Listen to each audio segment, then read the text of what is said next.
trapped in the darkest depths of the Underdark, where madness festers, demons rule. A band of unlikely heroes must escape imprisonment, only to return again to survive unspeakable horrors and fight their way back to the light. But the Underdark doesn't let go so easily. This is Out of the Abyss.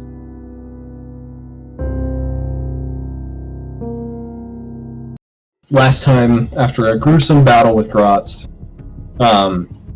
you held a funeral for Ront and kind of started brainstorming about what your guys' next steps would be. So the majority of the group went to the Whirlstone tunnels underneath the city of Grakostug, where you followed the trail of some Darrow and found some cultists, and you were able to find the Etten, took her, well, all of her teeth by taking her head, and then made your way back to the tower. Meanwhile, Driddle made his way into Thanatos with the intention of rescuing Gromp Bainray. He met with Thavos, had a very tense discussion with him, and upon leaving, simply used the iron flask to suck Gromp Bainray into it, rescuing him, and then went on a little interdimensional chase scene from Thavos, whom he left in Sorcier in Menzoberranzan. What was that? Oh, I thought someone said something. Driddle was able to escape with Grump, and now they are back at the tower together. What you guys don't know is that soon after that whole chase happened, Thavos essentially bombed the mage school of Menzoberranzan. Slight terrorist attack, which they are still recovering from, and Cleve is still there.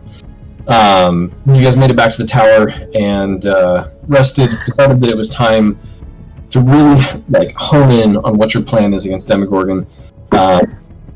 Dritz suggested that you guys make a trip to Graven Hollow and kind of discuss and do research and just poke around a little bit more, try and get a better footing on what the next step may be.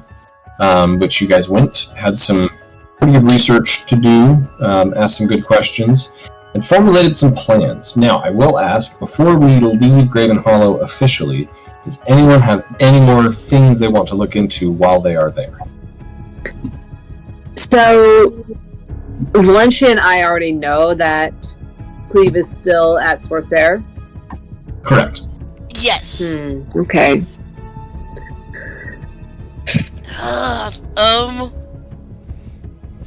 Should we do just kind of a brief look at how Sorcerer looks right now, basically? If you want to, sure. I agree. Take a quick look. Good. Yeah, turn on the news. Yeah, we're turning. Yeah, it's like, okay, what's today's paper look like? Yeah, what does Fox News look like in Menzoberranzan? Yeah. Local man ruins everything. You would be able to read what kind of look like, almost like reporters' documentations of something that happened in Menzoberranzan, but there was some kind of necrotic explosion that killed a lot of people. Only left a few survivors, and authorities are not sure what caused it, who it was, what it might have been, but they are very quickly and very intently hunting down whatever it may have been. Oops. Do you think this may have had anything to do with Driddle's thing, Valencia? Driddle, if we're looking at the tomes, Driddle would not have killed that many people. I don't think he would have. Something's... If the slot is there, Thavos has to be tied to it somehow. I just don't know how. Think Thavos would do that? Now? Yeah. I think so. Yeah. But... Oh, Thavos. When are you gonna learn? But if the slot is still there... We've only got one teleport left on the dingle, and she kind of looks helplessly at the spare driddle that they have with us. Hello. They're looking for someone, right? What if we tell them the slod is there and they can kill him for us? Potentially. I can send a message to Menzo Baranzan if you would like. Everybody hating on my little froggy boy. I should look. It's on principle, and the fact that a high mage was that I would have killed him the first time we saw him. Yeah. I guess the only thing would be is who. I mean, we know a few people there, right? In Sorcerer, I don't think you do. I don't think so, but Baranzan. I think the only people there's- named the matron mother of some there's- house that probably hates us because I'm Jarlaxle. I mean, you did meet with the matron mother of Menzo Baranzan, yeah. The matron of... Bayray? Right, Yeah. Oh So- yeah, we're okay. in good rapport with them. Well, I mean, you did convince them to fight against Orcus, so... Yeah. Well, does she care about Jarlaxle? Do we know that? You don't know. Then I mean, if Jarlaxle gives Mama Bayray a call, and tells them, hey, my sources have told me that there's a dangerous slot on the loose in Sorcerer. and that it Can you they're- get some they're soldiers tied- to kill it? and that they're Well- tied to the Well, she'll Potentially recognize tied to she'll recognize Driddle as the sender if I send her a message. Yeah, it'd be a message, so yeah, she'd recognize your voice. She wouldn't recognize you as Jarlaxle, yeah. Yeah, then it'd be us letting them know who's responsible for doing that to them. It's not a bad idea. Do we truly wish to kill the Slod? Yes. Yeah. Yeah, He then could be repurposed. I mean, Thavos made it. Thavos caused that explosion. Now he's going to have to deal with the consequences. The consequences are pending shortly. no, let's make sure that slot is handled. And You got it. It takes one bunch of wouldn't know the saying, but it takes one bullet out of his chamber. Arrow out of his quiver, maybe? Oh, there we go. Arrow out of his quiver. There you go. Yeah. Sure. Medieval Thank saying. you. Medievals. Doo. Anyway, Yeah. yeah, I think if our friend Dingle would happily send that message and let them know there's a crawling little slod that needs to be slaughtered, that would be great. Do we really wish for the Slod to die? Dingle, please send the message. I really want. He doesn't. Hey. Hey, Valencia, why don't you make an insight check? I know. Please, just die. 24. You see in Deagle's cold-hearted, unemotional eyes, he does not wish for the Slod to die. He does not. In fact, and you can kind of read through into the mind of the creator of this dingle. Driddle has plans for Cleve, and you also know that you can trust Driddle. And Driddle does not want Cleve to die yet. He wants to use him. Okay. I think if Driddle has plans, and honestly, I think it's about time we start trusting Driddle more. He's a smart guy. He's always got something up his sleeve, and who knows? Okay. Maybe That's let's fine. just I kind trust- of to be let's honest, just trust that this will also, work. to be honest, also, I'm sure they wouldn't kill him right away. They'd question him, and it'd bring. That slod probably knows a lot about us. That's fair. Yeah. Okay, we'll leave it alone for now. But let's finish our research and head back then. Yeah, we gotta figure out how to deal with phase risk. That's how we'll chat with Gromf. Yeah. Okay. So, you guys all done in Graven Hollow? There's nobody else. There's nothing else that nobody wants to do? Just double checking. And I have my answers to my questions. I just don't know what to do about them because none of them end well. Right. I should also say, Dalibrak, Graven Hollow is a mythological stone giant library that essentially contains prophecies and records of every conceivable event that happened in the material plane. He's probably stuck in the library for a long, long while. Okay. If you got private questions you want to ask me, you can, but it's essentially your guys' Wikipedia. You can ask... I don't have anything off the top of my head. Okay. But that's probably what he would be doing when you guys said research. He probably just said, where are the books? Let me know. Yep. Okay. So yeah, if you have questions that you think of, just let me know them. Because I have a history score of plus 11. Yeah. No, you're good. Okay. Okay. So let's cut to Driddle for a second here. Driddle, what are you doing right now? Because you didn't go to the library. You are probably still with Gromph. Is that correct? Yes, I'm catching Grump up on the plans that we've been discussing this past week. Mm-hmm. To get rid of one of the problems in our sides. A piece of gum on my shoe. Gromph will say, as much as I do admire and appreciate your gumption, I don't think I'd be much help in the situation until we can find a solution to my disarmament. Oh, that's alright, I didn't incorporate you much into this plan. I was thinking you would just hang back. That I can do. Alright. But, I mean... Do you have any spells that are purely vocal? Oh, I'm sure I do. It's just turning the pages that is difficult. Oh. Yes, and I don't expect you to sit there and turn my pages for me. That feels a bit elementary.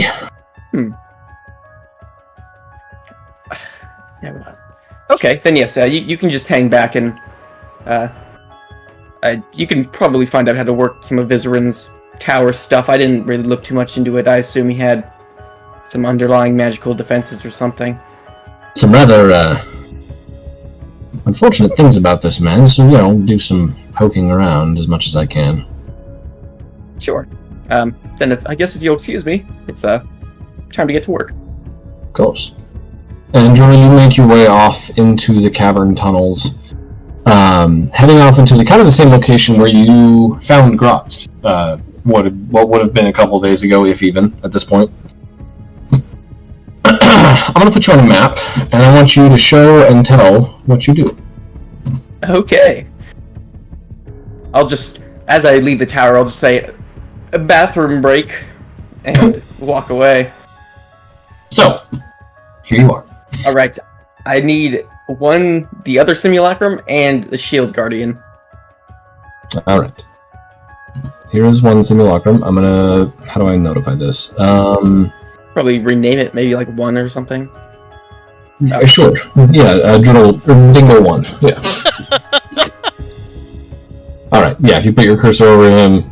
Yeah, there we go. Perfect. And then Shield Guardian? Yeah, I need him. He's gonna step out of the portable hole wielding the Grotz's great sword. Okay. Alright, let's see. Let's do some quick measurements. There's Optimus Prime behind you. Yes. Alright. Exactly 60 feet away.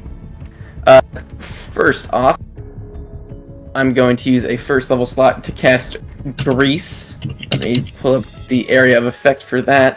Mm-hmm. And is that concentration? It is not. It just lasts for a minute. It's a 10-foot cube, 60 feet away. Let me linger. So a cube, like, right here. Okay, I will put that down for you. 10 feet. So Grease is probably a brownish, orangish color, right? We're gonna get this exactly how you want it. Oh, anyway is fine, as long as it's a square, about 60 feet away. Okay. There's your square. Full of grease. Alright. I will then flourish Jarlaxle's Cloak of Invisibility. Okay. I will be invisible. This is not concentration. Oh. And command the Shield Guardian to walk. Well, I don't care if he goes prone, but he's gonna stand in the middle of Grease, no matter how long it takes him. It lasts for like a minute. Okay. He just stand in there with the great sword ready. I have him loaded with a Hunger of Hadar spell, and he will activate it as soon as Driddle casts his next spell, the spell. And Dingle 1, wearing Bran's Circlet of Concentration, will cast 2 versions of that spell that I told you about, and use Extended Spell on both of them. Okay. And I will wait approximately. I'll pull out a stopwatch. Well, you want to put down those little. Yeah. Just give me some, let's say, orange or red dots on the screen. Yeah. Okay. The beads will be like right behind this rock, so it envelops all of this. Both of them. Or actually, the entire Grease circle. Perfect. Right in the middle. Got it. I'm gonna move this guy back a little bit. I don't want him to be hit by it. But yeah, Right. he's gonna do that. And well, I'll recast Grease because I totally forgot that it's only a minute. But yeah, at the end of that, at like a minute in, what's that? 6 seconds, minute and 54 seconds. On that, Driddle will cast the Gate spell and whisper as he chants the incantation, Thavos. And I will cast it exactly on this patch of Grease 60 feet away. Okay. Let's cut to Thanatos for a second here. Thanos, it's been a few hours, maybe. I'd say probably closer to 5 or 6 hours since you had a intense and heated scuffle with Driddle. What are you currently doing? I think he is discussing plans to move forward with his helper. Okay. Now, I'm thinking of a very specific plan that has to do with a very specific PC. Are you thinking about that one too? Yes, that one too. I think that you would have enough time to successfully convey very thorough direction so that you know that it will happen regardless. Doesn't matter what happens, that will happen. So, Okay. unless something is done about it. But, as you're finishing up this discussion with your trusty assistant, you almost you get kind of nauseous for a second and you feel a pull at your stomach. And it's almost like the floor just opens up underneath you and you feel yourself falling. Gravity feels strange and you're just thrust through this black void of darkness, and you are spat out onto a big puddle of what looks like oil or grease, perhaps, just thrown out into the material plane right here. Prone, on your butt. Well, he has to make a save for the Grease, unless it's That's right. just prone. Go ahead and make, is it a dex save? Yes, Dexterity save, DC 18. Thanos, make me a dex save. 16. That's a failure. So you are prone, So, and upon your feet hitting the grease, immediately your feet slip out from underneath you, you land flat on your back, and Driddle? you see Dingle number 1 in the cavern. Well, you see Driddle in the cavern. It's the exact copy of him. And you see Optimus Prime give you a salute. He doesn't say anything, and then your world goes orange. As 2 delayed blast fireballs get dropped with the extended spell Meta Magic that adds plus 20 d6 to the original damage. Jesus. So it's 32 d6 total for each of those, so 64 d6. And I need you to make 2 dexterity saves. At disadvantage. Which, at disadvantage, it's the same 18 though. Let me roll damage for the first one. We don't mess with mages, folks. Alright, so you're taking half damage of whatever this is first? Cause No, you succeeded I the first failed that. I failed the first one. I didn't roll that disadvantage. So Oh, I see. 14 on that first. Oh, did it broadcast my... There it is. So you're taking 109 fire damage for the first one? Yeah, and there's nothing I can do to reduce that. Not at this juncture. Alright, and for the second fireball, I need you to make another DC 18 dex save. You Which did, I and it was passed. 26. Okay, so you're only taking half damage for this one. I don't think it's gonna matter. So, Well, so that's, what, 62? yeah, so you take a full 109 fire, and then, yeah, 62. Yeah, so as soon as your butt hits the ground, you look up, see Driddle about 60 feet away from you, and then a giant shield guardian only about 15 feet. And like he said, your world becomes orange as just deafening explosions surround you. The grease itself lights on fire. Your body is covered in burns. How you looking over there? Oh, super unconscious. And you were at full health, right? Yes, I was. Great. As the smoke and the fire fades, Driddle, you see the charred corpse of what was once Blackmane. We got him, team! I give Dingle one a high five and I say, Optimus, get on it. It wasn't full. The first one dropped me low, and then the 62 put me under, like, unconscious, but it wasn't all in, like, the one. Okay. The instant death. So you're not rolling death saves? I am rolling death saves. Okay. Now, really quick. I'm not. Let's roll It's initiative. up to you. Let's roll initiative. Here's for Driddle. No, that's not good. Here's for Dingle. And you wonder why Thavos hates wizards. And then I know. here, I don't wonder. here's the Shield Guardian. Okay. Hey, he's got like a +0, doesn't matter. Yeah. So I guess Dingle's first. Thanos, you got a 13. Oh yeah, I am 98% sure I'm super dead. So Well, hey, at least you get to go before the Shield Guardian. Hey, you could roll a nat 20 and then just leave. That's true. If Dingle doesn't execute you. Oh, hold on. What the fuck? That was 100 and Legendary What Blackmane hell? brought low by Dingle, By the Dingle squad, yeah. Fucking fireball, bro. Griddle, and that was Dumbledore. very well put together. I'm not even mad. I'm a little mad, but just a little bit. That's why I'm impressed. I messaged you like 10 times when I was like, please, can I be a jerk? You did ask. That was very well played. Can I be a jerk? He asked how skeevy and underhanded we were gonna go, and it was like, I'm gonna pull out all the stops, but wow. And that was only that was 0 spell slots from, well, I guess 2 spell slots from Drill. Jesus. Oh my gosh. I have contingencies, but none of them are quite came to fruition yet. Now, I'm gonna put another initiative on the board. Oh, In and then short, Hunger of Hadar as well, on top don't of worry Thanos. about it. Just don't worry about it, you know? Okay. So, with that, after that little surprise round, Driddle, you're up. Or sorry, Dingle is up. Yeah, well, at the start of this round, the Shield Guardian's Hunger of Hadar will go up around Davos, 20-foot sphere on his position. That hurts so bad. And any creature that starts its turn in the area takes 2d6 cold, and when you end your turn, you also take that damage. Well, you have to roll a deck save, but still, Well, you're that guarantees a failed death save every Nope. turn at least. If it's Dingle's turn, I don't have Magic Missile or anything. That would be really scummy. Would be really scummy. I'll just. Oh wait, if there's Hunger of Hadar, then oh no, he's blind, but it's not like magical darkness. Yeah, I'll just shoot at him with Firebolt. Okay.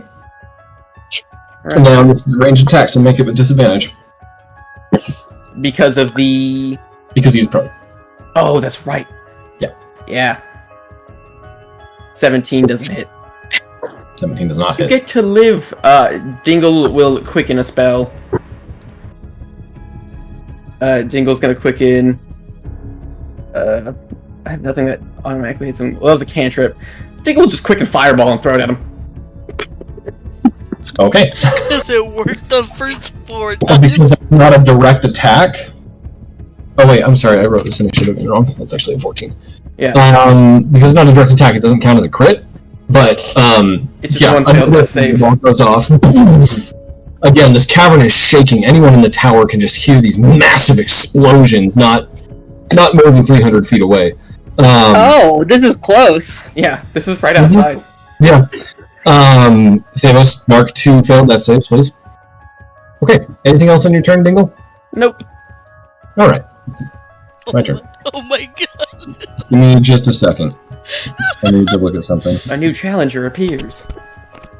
Oh, Challenger no. approaches. Jesus Christ, Jared. Holy crap. Oh no. Hold on. I think- that I was think very the- well done. I think the gods may be threatened by Driddle. We're not even near the tower, and Valencia's probably peeing a little. No, the only one hearing this is it's just Juliak, like listening to this on his headphones. Michael. Aelin is there. Aelin's just chilling, doing paperwork in She's their like, room. wow, that bathroom break that's on point for what Turtle's been doing. I had the bathroom break in, what was it, Neverwinter? Now this one, each time is getting more radical. You might need to see somebody about that. Yeah.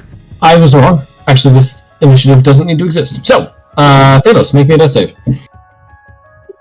And then also, Thavos, since you start your turn in the Hadar, you take 2d6 cold damage. So that's It does not automatically matter. another I'm fail. super dead. I Thanos, botched a death save, and the damage is just... Whew. Thanos, you have any last words? Oh shit. I do believe I'm blinded, but I know that Driddle just nuked me, so I'm gonna cough up my organs, I think. And then sort of chuckle like... Oh, gosh, never. I'll see you later. This won't be enough. I'm coming for you, and I will flush you out of your holes. Yep, see you then. As you cough up whatever barbecue is left inside your body, your life fades from you, and Dribble, you win. Yippee! You win D&D. You won D&D! Yay! Concentration on the Hadar will end, and I'm gonna have Optimus walk up to Thavos' body. Did you hear that? He says he's coming back. Let's pull out the welcome mat for him once he does get here. I'm gonna have the shield guardian rip out Thavos' spine like the Predator, or like his skeleton, separate that from his charred skin. Now, I will ask a question. Thanos, did you have the Wand of Orcus on your person when you were teleported? It always is. And there it is next to him. Sure. Oh, with my gloved hand, I'll go and pick that up. I'm not gonna attune to you just yet. So you have 2 spines of Thavos now. I do have that one, and then And yes, you're collecting demonic weapons like they're frickin' Infinity Stones. yeah, I've got a collection going. Was that the only thing you had on you, Thavos? Did you have Grot's crown by any chance? Let me look at my sheets. Oh my god. Just gonna loot. Yeah, he's a loot box. Oh my god. I would like Grot's crown back. That seems like you can fetch for some I money. had the Wand of Orcus, an Amulet of the Devout, +3, which you can't use. The anti-magic armor, a potion of longevity that I'm not sure is still intact. It's very hot now. An immovable rod, That was mine before. Thanks. and I believe that's everything. Oh, no. And the control gem for a certain Yeah. little frog boy. Yep. That's what I was thinking. Driddle, as you collect these various trophies from this Shadar Kai warlord that you have known for a decent amount of time. Yeah. Great. What are you doing with the body? Well, I'll leave his I skin. know. I will burn his skin, but I'm going to take the skeleton, Okay. and we will walk back to the tower. Okay. You walk out of this Pretty tunnel. long bathroom break. Yeah, it was. Very loud. As you walk out of this tunnel, feeling a sense of relief and accomplishment, you head back to the tower. Wonderful. The rest of your group teleports around this time back to the tower. You may have been back in time to hear the explosions. Purple worms, guys. You know the drill. Okay. You guys have research. You have resources now. I think it's time that you plan. Do we see Driddle? Yeah, I'm going to sleep. That was. Do we see? That Do we jungle see bell really got Prime me. with the skeleton? Oh, Can I cast invisibility on a skeleton? It's an object, yeah. Yes. Then no, you just see the shield guardian carrying nothing, but it looks like it's carrying a baby. Oh, Prime just kind of says, "Okay." Drill's up to his shenanigans again, but and you know what? He's always got a good reason. Thank you. Let's go talk to Gromp. Alright, Gromp, I'll just give him a thumbs up. They want to talk to you. Wink, wink. Are you back up with us, Jared? Like Driddle? Yeah. In the I tower? walked back in the tower. I'm probably gonna take a nap, though. Valencha's looking very kind of concerned, considering our conversation. And he's like, "What did you do, Driddle?" Oh, hi. Hi. I'm a man of my word. I did exactly what I said I was going to do. That was a very explosive bathroom break. Indeed. Yeah, indeed. Good night. That's it. All right. Trying to figure out Sweet the whole, dreams, Driddle. She'll just kind of look out the window, probably even sadder than before. Yeah. Oh, and just if I didn't kind of specify, I took the skeleton, but I burned his skin. So there's a pile of ash on the floor. Outstanding. She'll just kind of look off in the direction. I guess if they saw him come from the tunnels, and just look a little sad. Okay. Oh, I'm pretty happy. I don't know about you. Is everything okay, Blue. Valencia? I'm not sure. Mm. It's fine. Let's just talk back. Let's just talk to Gromp. Okay. Okay. Gromp is still trying to figure out what Drill meant by they need to talk to you if you know what I mean. He's over there just trying to put together a puzzle in his head, and he's just kind of shaking it up. Telepathically be like, "Oh, I killed him. I'm going to sleep. They just want to talk to you about something."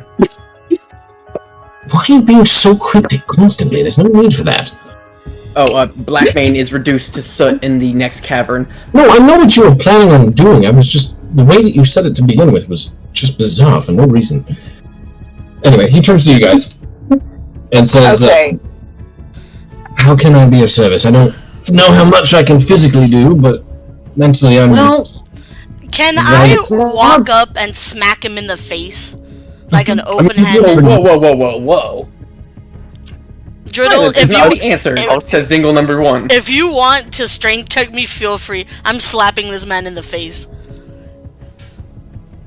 Valencia, this is unlike you. Are you doing damage, or are you just trying to slap him? No, I just want him on the floor from my Yeah. smack.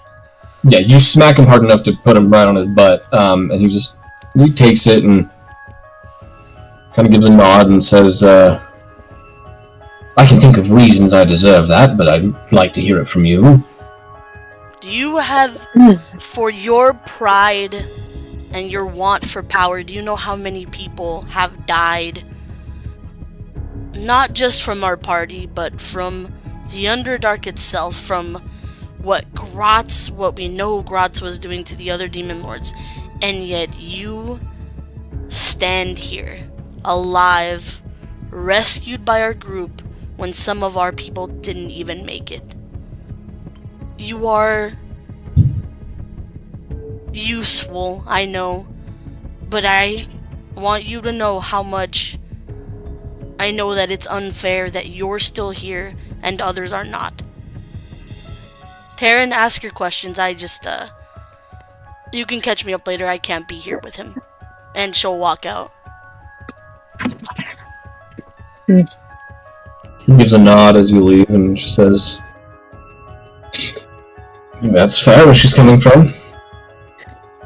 we just need information. Here's your chance to sort of pay us back.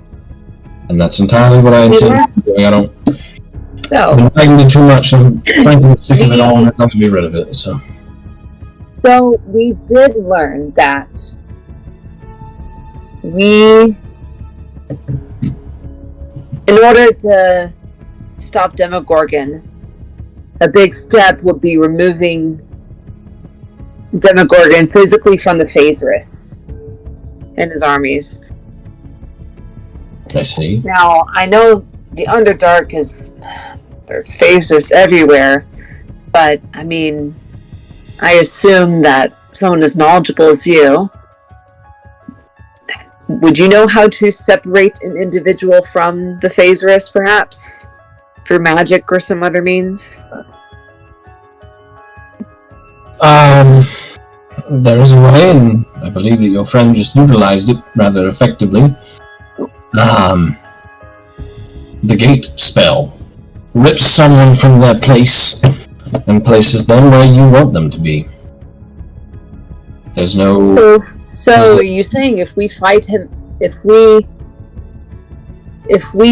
went outside the Underdark, cast the gate spell, that we could just fight him where we want to? One moment, please. I need to remind myself of a detail on that spell. Hold on. Because you might only be able to do it like plane transfer. It might not be on the same plane. Oh, I think it's different plane transfer. Different plane of existence. So yeah, you'd have to be on a different plane of existence than he is. We could just fight him on like a pleasant plane. We got Gromph's Arborea fork. I don't know what Arborea is like, but it doesn't sound like hell. So if we go to a different plane, cast that spell on him, we can fight him sort of on our own terms then? On a different plane? That would work? Not. I think that's feasible. Okay. He's doing nothing but waiting for you, correct? No, I mean, he's just kind of, I don't know. He's just kind of sitting around in Sloobledop, but I don't want to fight him there. He's really good in the water, so.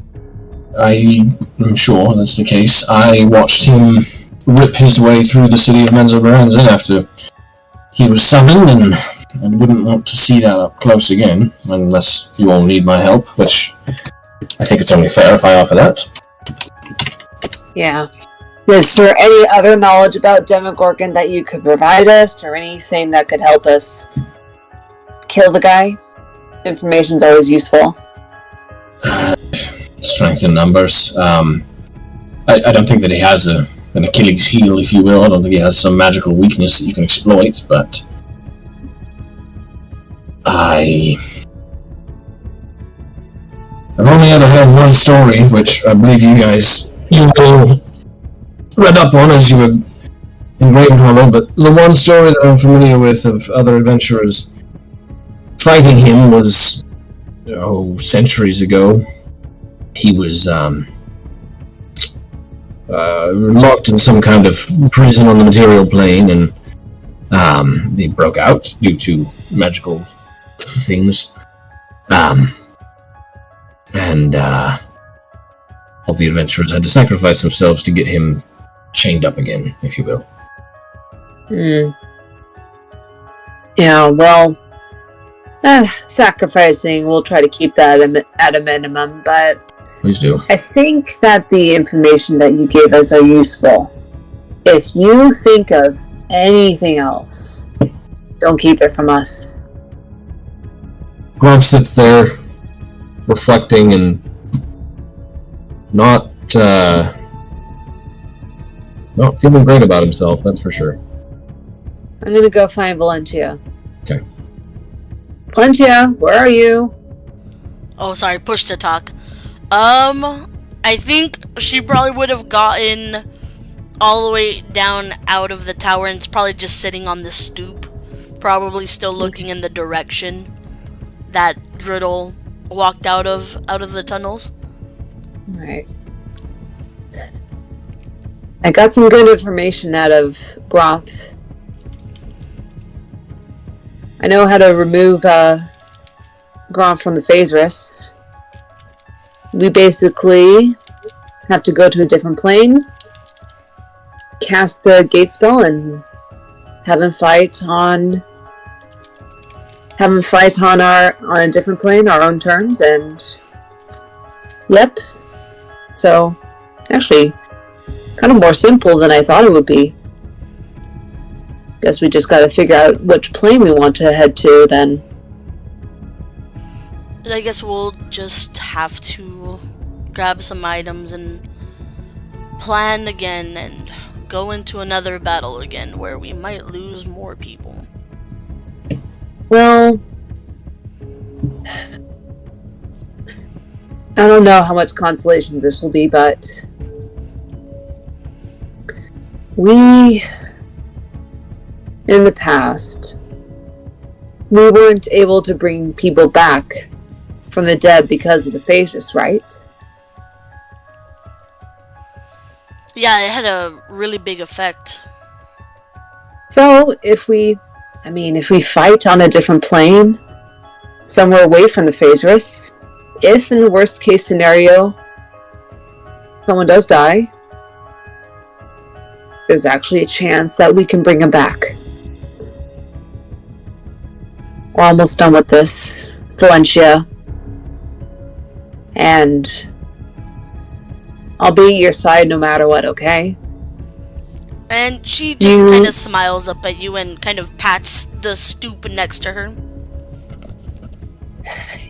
I'll sit down next to her. I think we could all use a serious vacation after this. Even me. I think I might head to Waterdeep or something when I'm done with this. Or somewhere quiet. I don't know. Just not the Underdark. Definitely not the Underdark. Yeah. I know. I've been kind of losing my freckles. Because, I don't know, I'm kind of pale down here. You mean you weren't always this pale and she kind of pokes your forehead? No. What do you think he'll do after this? I'm not quite sure. Really? I think I'd like to go back to Cholt once, but I think I'm done adventuring, really.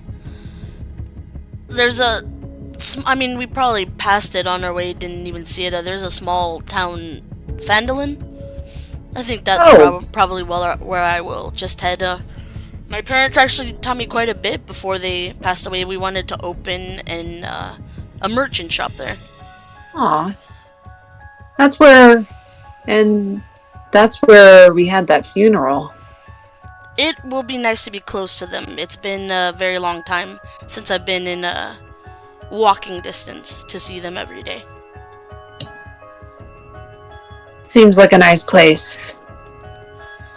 Yeah, after this, I'm happy for you. I think all I'm looking for after this is peace. I'm just I think peace is a very noble goal. Whether having it for yourself, whether getting it for yourself or just other people. I think I'm just sad about how much mine costed us. That's all.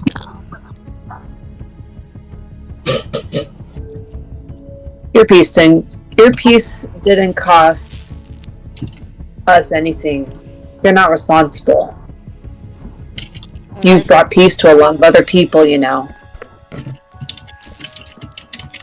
She just kind of nods and continues staring out and doesn't say much. She just puts her hand around your shoulders. I wonder what Drill did over there. I was gonna say, Valencia, there's a nagging thought in the back of your mind of like, you know he did it, but you just... It's like when you see a car crash and you like want to look away, but you can't. You know, you want to go see it, but you shouldn't. And you don't know if you had the strength to go see the carnage that he may have left behind. Yeah, I think it's just like with the stone. It's that nagging feeling that she's gonna kind of clap Taryn on the back and say, you know what, I need to go see something. I'll be back. And she'll try to just walk down a little bit towards the area, I think. What stone? Just holler if you need anything. I'll hear you. Yeah. What happened, Erickson? What stone are you talking about? Like the tunnels, just as in the direction that we saw Driddle come back from. I thought you were talking about like a rock that you were thinking. Oh, of. no. Okay. Yeah, you wander down those tunnels, and you can still feel the residual heat from the delayed blast fireballs. There's still some of that arcane elemental energy in the air. You can kind of follow the heat. You've got dark vision, right? I do. Yeah. You see a shape slumped on the ground about 300 feet into the cave. Just surrounded by black scorch marks. The walls and ceiling of this little tunnel are just covered in ash or just blackened by heat. Hesitantly, I think she'll go. Probably already starting to cry. Yeah. You get closer and the body is unidentifiable, notably missing its head, but the size kind of matches up, but there's zero distinguishing features that are left over, just a charred husk. This is awful. Yeah. Is it still goo? Well, either way, I think even if it was gooey, she probably just has like her regular cloak on, and she's gonna gently start to move the pieces to wrap up into the cloak, and I'm gonna try and carry it back to me to at least bury him somewhere. I will say the body's all whole. It's just crispy. And no skeleton. It's just a flesh sack. I thought you just ripped the spine out. I wanted to take this, like, dude, you gotta as much of the skeleton as I could. Okay, yikes, gross. Okay. Don't worry, that's a surprise tool that'll help us later. That's so awful. Yeah, okay, whatever's left, whatever crispy parts are left, I'll put into the cloak You're to try and bury. You're taking a lump of Gross. I fucking hate you, Driddle. Okay. This You is drag this awful. corpse out into the, are you pulling it all the way into the cavern where the tower is? Yeah, I'm going towards where Brand and Amber Eyes are. Mm-hmm. And, just starting to, like, dig a hole as I just cry. Just probably saying, I'm so sorry. Yeah. Tarn probably wouldn't have gone far from the entrance. I didn't think so, and you can either watch this from a distance or go up, that's up to you. I think Tarn's gonna walk up. Yeah. Say, Valencia just has this, something is wrapped up in her cape, and she is sobbing while digging a hole. Tarn doesn't know what to say at first. And she just says, "It's him, isn't it?" Yeah, and Kratos. yeah, she's not able to say a word to you, and she just nods and just continues to dig. Tarn will help you dig. I really wish that he got better. He deserves some peace, but wish it wasn't like this. Wish he could have at least died a hero. That was his own choice. Trishak is standing right next to you guys. I know. We gotta Wait. put a bell on him. Uncommon Trishak W? Yeah. He says it was his own choice. And Trishak is silently, you see a few tears drip down his face, but just looking at the wrapped up cloak, kind of shakes his head and just can't really look at it. Tarn also kind of wipes her face. And can't believe there's barely anything left of him. What happens when you get teleported into a nuclear bomb? I'm so glad I used push to talk. I don't know. I don't know if I'm like on the brink of like hysterical laughter or crying right now. I'm hysterically laughing, but I'm so glad that I saw push to talk so I don't ruin it. Me too, man. Me too. Oh my god! Push to talk and sit What there the fuck happened? Too funny. Listen, I'm probably gonna laugh too. I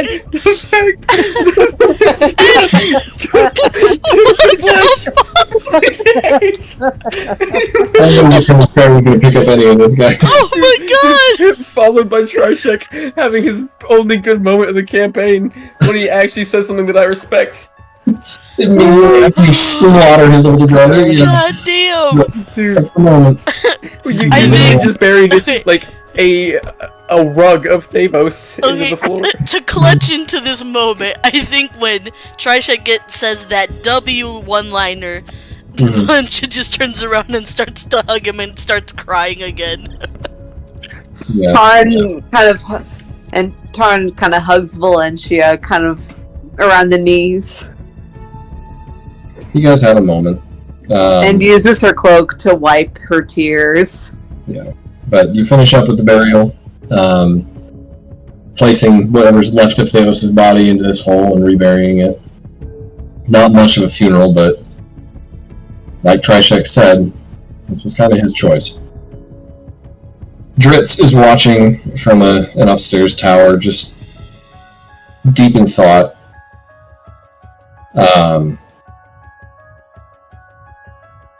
And I think there'd be a knock at the laboratory door.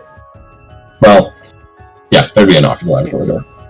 Sure. I will stow the wand of Orcus in my portable pocket hole, and then go answer the door. Scroff.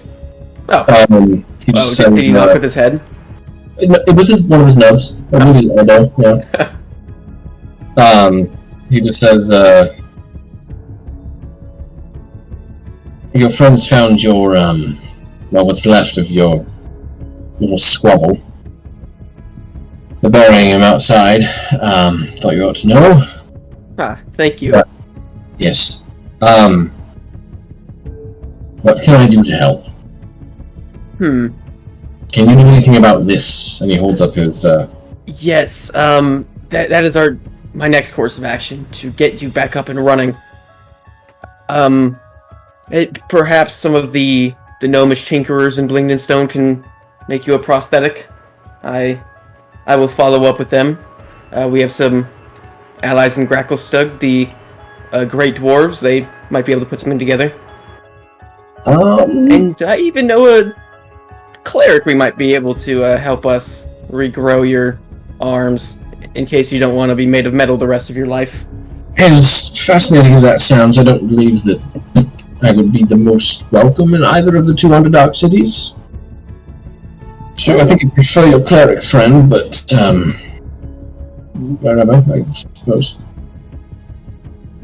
Yeah, we can... He'll help you out. He's helped out worse people. It's comforting.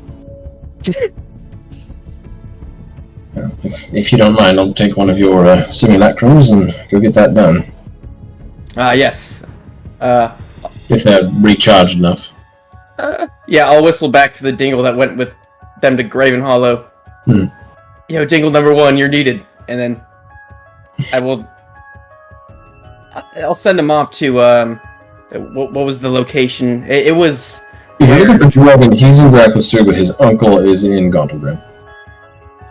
Oh, he's definitely hated in both places. Yeah. Maybe I'll have Dingle send a message ahead to Drogon and tell him to meet us right outside of the city. Okay.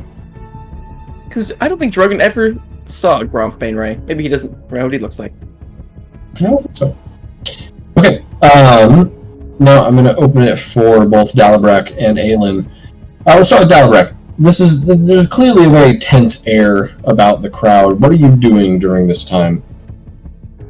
Dalibrak is probably just kind of keeping his distance, knowing that stuff is very tense going on. and is probably with Aelin and says, I think we joined at a bad time, or, yeah, things don't look good. If you're with Aelin, when you first went to go find them, you knock on the door, and the person in Aelin's room is not the Aelin you saw. It is a male drow who's sitting there with Percival floating next to them, writing a bunch of stuff on, a parchment. And he basically stops for a moment, points and goes, huh. But then continues and says what he's saying, because it's not like he hasn't seen shit like this before. Fair enough. I appreciate that. Would represent. And he also says, you look different. But like I said before, I don't discriminate. People can be whatever they want to be. I appreciate that. Better than some. Anyway, yes, very, very tense time, indeed. That's I why I'm I in don't here. know. Maybe you want to ask them if any of them knows anything about a puzzle ball, but I really don't think this is the best time. I do believe you're correct. That you do you, man. Agreed. About what you were down here for, have any leads on your bounty or whatnot, or were you going to ask these people as well? Oh no, I'm making plenty of progress just being here. He nods and says, well, just think we just gotta wait until, things come down a bit. Or at least I need to. Don't know about you. It is, certainly been an exciting couple of days. That is... Normally, when I jump into a job, I spend a little bit of time getting the lay of the land, but, Demon Lord, murder. People died. More people died, apparently. It's just a lot. Oh, tell me about that. Tell me about it. I once had some people, try to use an item to summon a dragon and, Luskin. Luckily, my friends and some other people helped, take him down, but weird things happen. Mostly on Wednesdays, I've noticed. Interesting. I've never noticed that about Wednesdays. It's not the first time I've been in a group where we buried an ally or two, but they seem to be very close. I'm not... Yes, not my seed. Agreed. As you guys are speaking, Dritz is going around trying to gather people up when he feels it is appropriate to discuss final plans for taking on the Prince of Demons. So, Corn is pretty available. I was going to say, if people are okay with us shifting into the war room, I say we do that. I love the idea of Dritz just awkwardly going like, come on now, we gotta focus on the Demon Lord now. Go talk, kids! Hey We guys, have things to do! You can cry in the war room. Let's do this. It'll be fine. Crying is a free action. You can still talk He's- and cry at the same time. He's the adult, okay? It has to be. You guys gather in the war room, and Dritz just kind of gestures at Tarin and says, sounds like you have a plan put together if you want to share with the group. Demogorgon, tied to the Phaserus. Phaserus also prevents people from coming back if they die. Way to get out. So basically, in order to cut Demogorgon off of the Phaserus, we gotta fight him outside the Underdark. Now, how do we get him outside the Underdark? We cast a gate spell. But gate spell only works across different planes. So, we gotta pick a plane, go to that plane, find a spot, cast gate, he pops up, no Phaserus, easy to kill him, well, easier, at least. Worst case scenario, if one of us dies, we can bring him back. So those are the ideas that I had. It's good to fight Demogorgon. There's always strength in numbers. But that's kind of what I had. Thoughts? Build up upon? Sounds good to me. What, and then we just bring him to cause trouble in another plane? There are some planes where that's probably the norm. You know what? He's got a point. I look towards Aelin and says, You said you came from Sigil, correct? I did come from Sigil, but And the things I remember from reading about Sigil, the Lady of Pain doesn't like people fucking with Sigil. If we summoned it in Sigil and it started causing problems, wouldn't she come to try to whip its ass? Yes, but we would have to cast Gate in Sigil, and I haven't received an invitation to go there.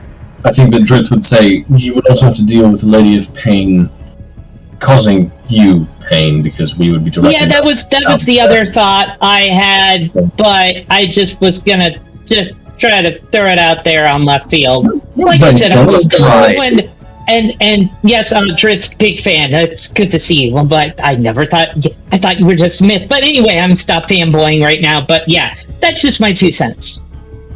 He looks like an awkward celebrity being greeted by a fan. not a terrible idea, except good points all around. 1, Sigil is the cage. You can't summon things from outside into Sigil. It doesn't work that way. 2, even if we could, you definitely can't summon Demogorgon. All abyssal rulers are banned from the plane. They can't come at all. And 3, the Lady of Pain would physically remove your skin from your bones. Okay, yeah, no, that's not a good idea. I've seen her do it. It's not fun. Well, I was thinking, if we want to bring Demogorgon to a plane where pain and suffering is the norm, there is the Shadowfell. I wouldn't be too hard for us to get there. Nope, or Thanatos. It has no current ruler. It's I don't Abyss, though. I don't think it's a smart idea to bring him back to the Abyss. But that's where he would be. But wouldn't Demogorgon be strongest in the Abyss? Right. I don't think that would be the wisest. It depends on how they classify the layers as extraplanar cells. I haven't looked into it. Well, there's various different researches on that, but I don't know if they've quantified it yet. I mean, as much as I would like killing Demogorgon forever, it might be a tall order to fight him on his home turf where he's strongest. I'm voting Shadowfell. If anyone else has a different idea, you can tell me. Honestly, I second that. I think that's brilliant. I think that's might be the best fit. There's plenty of uninhabited, wide open spaces that we can summon him into. Sure. I would just like to propose, and you can shoot me down if you'd like, Celestia. Will the angels hate us if we bring him into their home? You would They have probably to would. tell them first, but depending on which angels you talk to and who they serve, they might relish the opportunity to put the hurt on a demonic invader. They have a lot of rules, but one of the ones they don't, if a demon is on Celestia, they can violence them as they please. They might enjoy it, but they also might not. You gotta ask. I think that's not a bad idea. I think that's a good idea, but I think it's something we need to check beforehand and see if they're open to assisting with that sort of thing. I can reach out to some of my contacts and pull in some favors if you'd like. It won't be. I'll need compensated, but. Right. I mean, Dritz kind of turns towards Driddle and says, "You still got the communal funds, correct?" Yes. Just making sure. All right. What are your rates? For calling in a favor with a deity? High. I'd need a favor in return. What Gold kind of is favor? good. something worth calling in a favor from a deity. Most of my jobs, I don't take gold.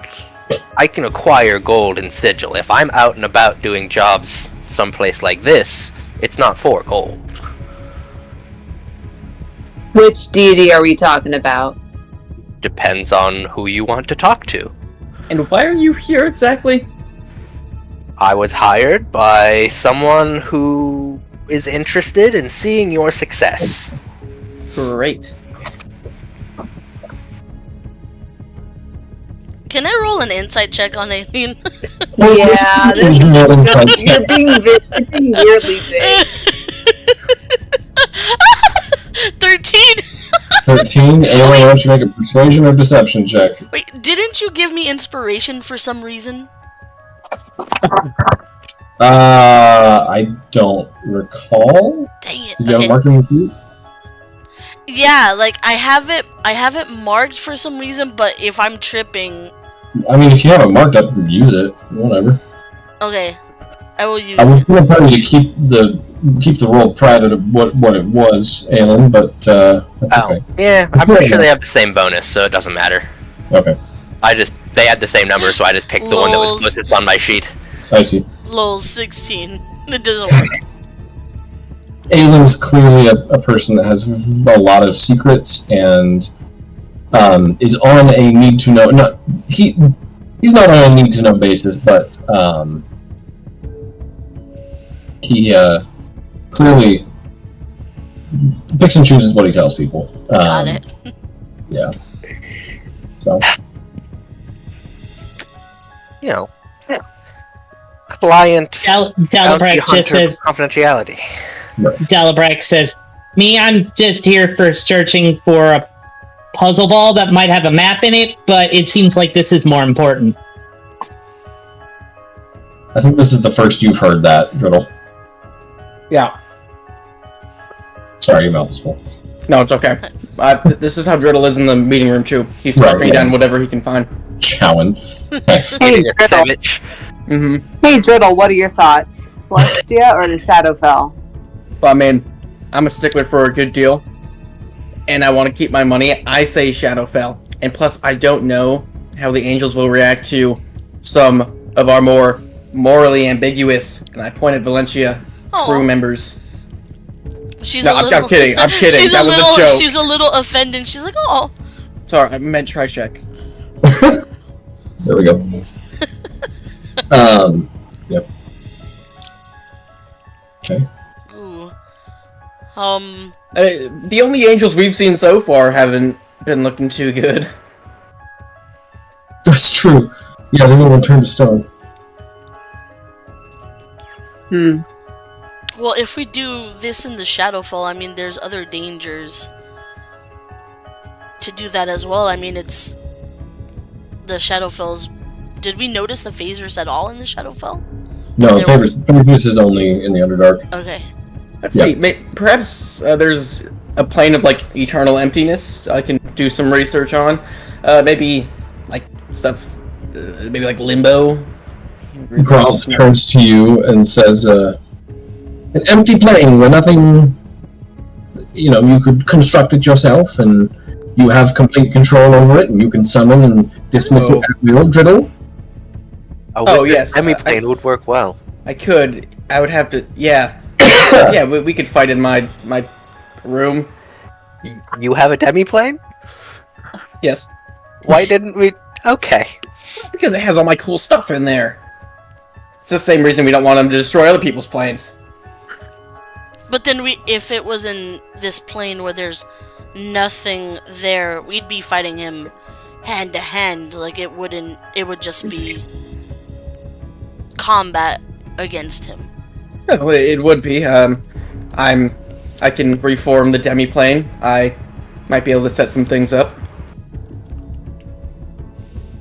Okay, because I know everyone mentioned that the prison where you were held before, where Taryn and the others were held before. What if what if we constructed, if we don't go to, was it Velkenvelv? If we don't go to Velkenvelv itself, What have you constructed in the demi-plane? I could... Yes, that could work. I will... Grom, could I trust that you would help me in this mental reconstruction? Reconstructing of a drow prison? I think that there's no one more qualified. Great. Why specifically Velkenvelv? Why do we need to reconstruct that place specifically? Well, you said it was up on the ceiling, right? It'd give us cover range, I think, if we get some flying potions or spells, feather fall, some potions of speed at the very least. I'm sure the thing could climb, but it'd have a hell of a time getting to us first, right? I think Dritz would say, dramatic irony. And it all... Yeah. Where it all began. Well, a fake version of where it all began. Well, close enough. I don't think we can summon him there directly, but... Funny enough, or I guess not. How sure are Dritz we that this spell... Dritz and I are the only... Which Dritz spell? and I are the only two members left from that place. Just thinking the same thing. Which spell are you talking about, Valencia? The one to get Demogorgon to where we need him to be. There is no save gate. It is impossible to resist if you're the target. It's a 9-level spell, so... Okay, well, if it's away from the Phasers, as long as I think we're prepared, we can do this. It has some resistance caveats, but none of them are relevant. So. Yeah, Demogorgon isn't his nickname, is it? No? No, I don't think so. Okay, great. Then there are no boundaries. Unless his real name is Bob, in which case we are screwed. True. Okay. Okay. So Dritz says... Alright, so that's the plan. Then we summon him to a mental reconstruction of the drow prison where this all began. Drill, you're able to do that for sure? Yes, I will need to make one pit stop to go get Grom's arms back, but then yes, we will rest up and be ready to go by tomorrow. Dalibrak raises his hand and says, would there be a possibility who someone could point me in the right direction to maybe buy some better armor? We're going to Gracklestug. You can come with us if you like, Dalibrak. Those dwarven blacksmiths could whip something up for you. And also maybe some winged boots, because I kind of noticed being able to fly would probably be a bit better. Wouldn't Gauntlgrim be better than Gracklestug? Yes, but if we went to Gauntlgrim with Gromp, he just gets shot on arrival. Yeah, look, if they can go to Gracklestug, and if you let us borrow a dingle driddle, we can go to Gauntlgrim, get some shopping done. We have one teleport left on the D squad for today. Maybe we push our plans out a day. Yeah. Okay. How many cities can Demogorgon really destroy in 24 hours? I don't... 2, 3 oh tops? I don't know, Aelin. Have you seen him destroy a city before? No. I have. Thanos has. Thanos is dead. That's true. Thanos is like bacon I'm on not. the grill. That's true. So, Dritz seems like... Yeah, Dritz is kind of a torn. He's like, I'm hesitant to push our plans back a day, but I think that might be wisest to give us enough time to prep for this. I don't think that we We either rush it and maybe lose, or push it out a little bit, except a little bit more. I mean, losses seriously, he's just... and guarantee we win. He's just sitting around Slubadop. He's just sitting there. Right, the last time we checked in. Yeah, well, let's just... Well, we're not gonna dig around or anything. We're just gonna get the supplies we need. If it takes an extra day, that's okay. But we got this. You got this, folks. I also, if I don't... we might be able to go shopping on Sigil. There is a portal not that far from here. Are we allowed in there? I thought they were pretty litigious on who they... Oh, you can't just teleport in, but if you take a sanctioned portal, Granted, the Lady of Pain may take exception and just not let you in, but most of the time, the governance of Sigil is up to the guilds. It's the Lady of Pain doesn't do much. We can go shopping on Sigil. I mean, I don't know why we couldn't, unless one of you have been to Sigil before and done something you shouldn't have. But I haven't seen any of you on my list. No. This is super cool. Never mind. Let's go to Sigil because seriously, I mean, an extra planar, huge market. I mean, you could probably find anything there, right? In theory, but remember, the Grand Bazaar is larger than some countries on some planes. You can find anything. Will you find it is the question. The big thing that I would probably say to people from, like I said, reading about Sigil and whatnot, we all have to be on our best behavior, because any little thing could get the Lady of Pain trying to kill us. Oh. Just don't look at her. She's all-powerful, but she's only one all-powerful being. What you really need to look out for is the hardheads. Alright. I mean, seriously. We're just going on a shopping trip. 5 hours in and out. Okay. Gold works, but not every merchant accepts gold. Some of them want other things. Be aware of that before you agree to anything. Mm-hmm. Okay. I still have this red dragon crush that I still need to get rid of. Well, yeah, if everyone is shifting towards Sigil, I don't think Valencia would want to go. I think she'd want to take a nap, probably. Okay. Sounds good. Yeah, I'm just gonna hang around the tower and keep watch. Okay. Well, then, as some of you make preparations to head into the City of Doors, which does cut down on the teleport cost on Driddle, which is nice. Driddle, you and Gromp make preparations to head towards Gracklestew, to retrieve some hands for him. Goodness knows he needs it. I think... Yeah, Valencia, as you stay behind and everyone kind of teleports out and Aelin leads people into Sigil, you can just watch people leaving. Are you looking down at the graves that you've dug at all? Yeah, I think I would have probably spent a little time down there and leave, Brand and Amberi's letters that she kept kind of hidden from Dritz and kind of leave them there to sit by them for a bit. Okay. What's your passive perception? 19. 19. You're sitting in the tower or outside the tower? I would say by the graves.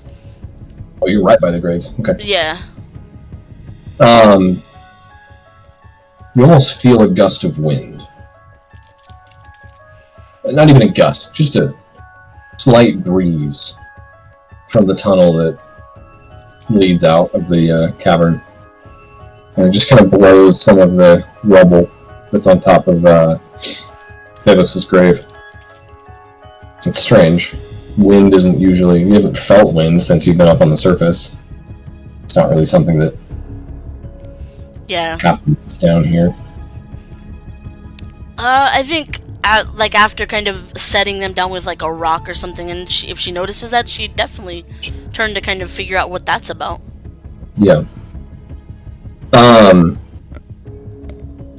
You stand up and kind of take a couple steps towards that tunnel entrance. The shadows inside this cavern almost shift to cover the graves.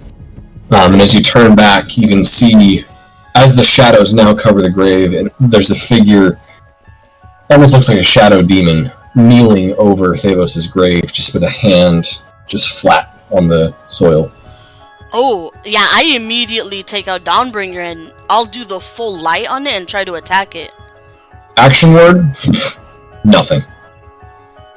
Or command word, I guess. Yeah. Dawnbringer doesn't light up. There's a deep, resonant, but also just kind of breathy voice that just kind of resonates around the chamber in some ancient language that you're not familiar with.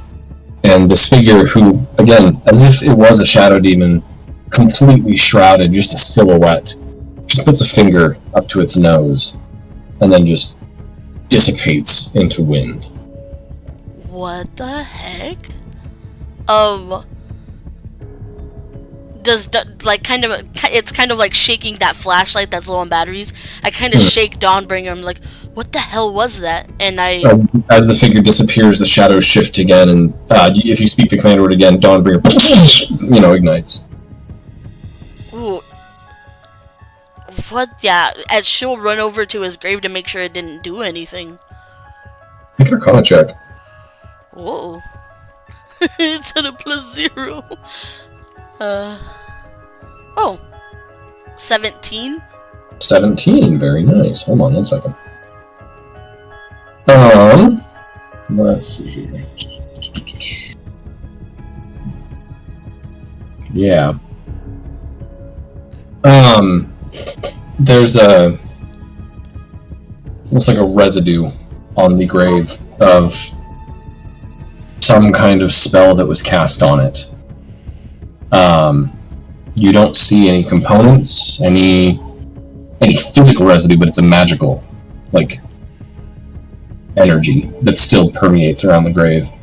Even with a 17, you can't identify the spell, but the way that it was cast is so foreign to you. And you've seen wizards cast spells, you know multiple wizards, but nothing is... If it was... You didn't think it was a wizard that was casting the spell, it was some... Just the way that it was cast is very strange. You can tell it's necromancy, though. Oh. And I think it'd be too late to try and dispel magic, right? You can try it. Yeah. Just because that's bullshit. Let him sleep for once. I'm gonna do, just because the seriousness of it, I'm gonna go 5th level dispel magic on it. So I need you to make, be a charisma check for you. Yeah, okay. Does Dingle see this happening from the tower? I would say so, yeah. It's kind of funny. It's a crit! 22! Yes, get him. Wow. Well, the spell was already cast, so... If it's an ongoing spell, though, it's done. Duration is permanent. So... Ooh, not... Oh, Ew! no. Maybe it was like... Spell, and some of that residue just kind of, vanishes. But I'll say the residue, the arcane residue, almost coalesces into a single little bead of magical energy that still just kind of floats in a dull greenish glow over Thavos' grave. Am I able to kind of collect the orb in is it solid now with the magic? It's very energy-like. You don't really interact with it much. It's just kind of like a source of light, almost like a dancing light cantrip. It kind of looks like. Got it. I think nervously holding onto Dawnbringer, she kind of starts to play with the bracelet a bit. And cast a divine sense in the area, trying to look around. Very powerful undead presence.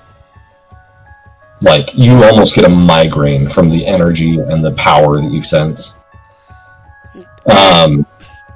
If you try to interact with this, I guess I will say, if you try to interact with this orb, with your 17, if you were to cast Identify on it, you might be able to tell what spell it was.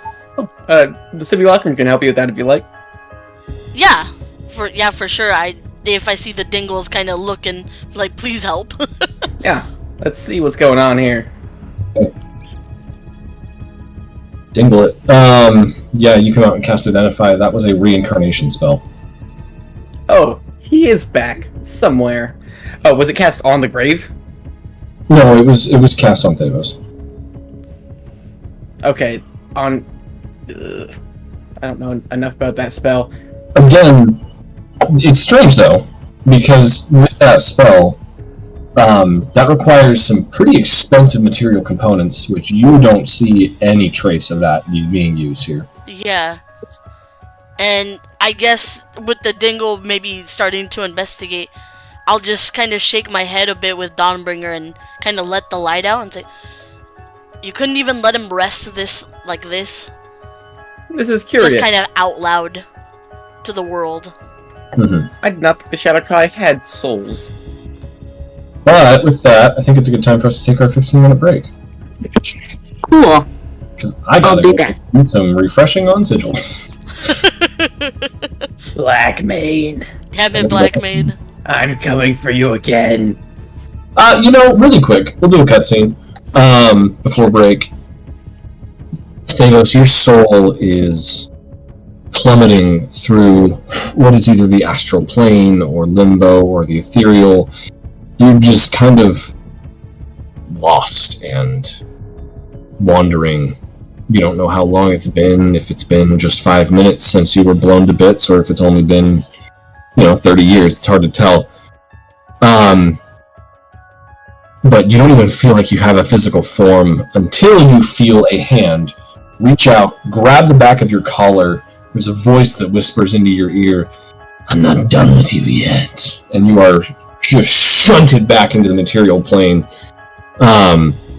sitting up, gasping for air, and it feels different. Breathing feels different.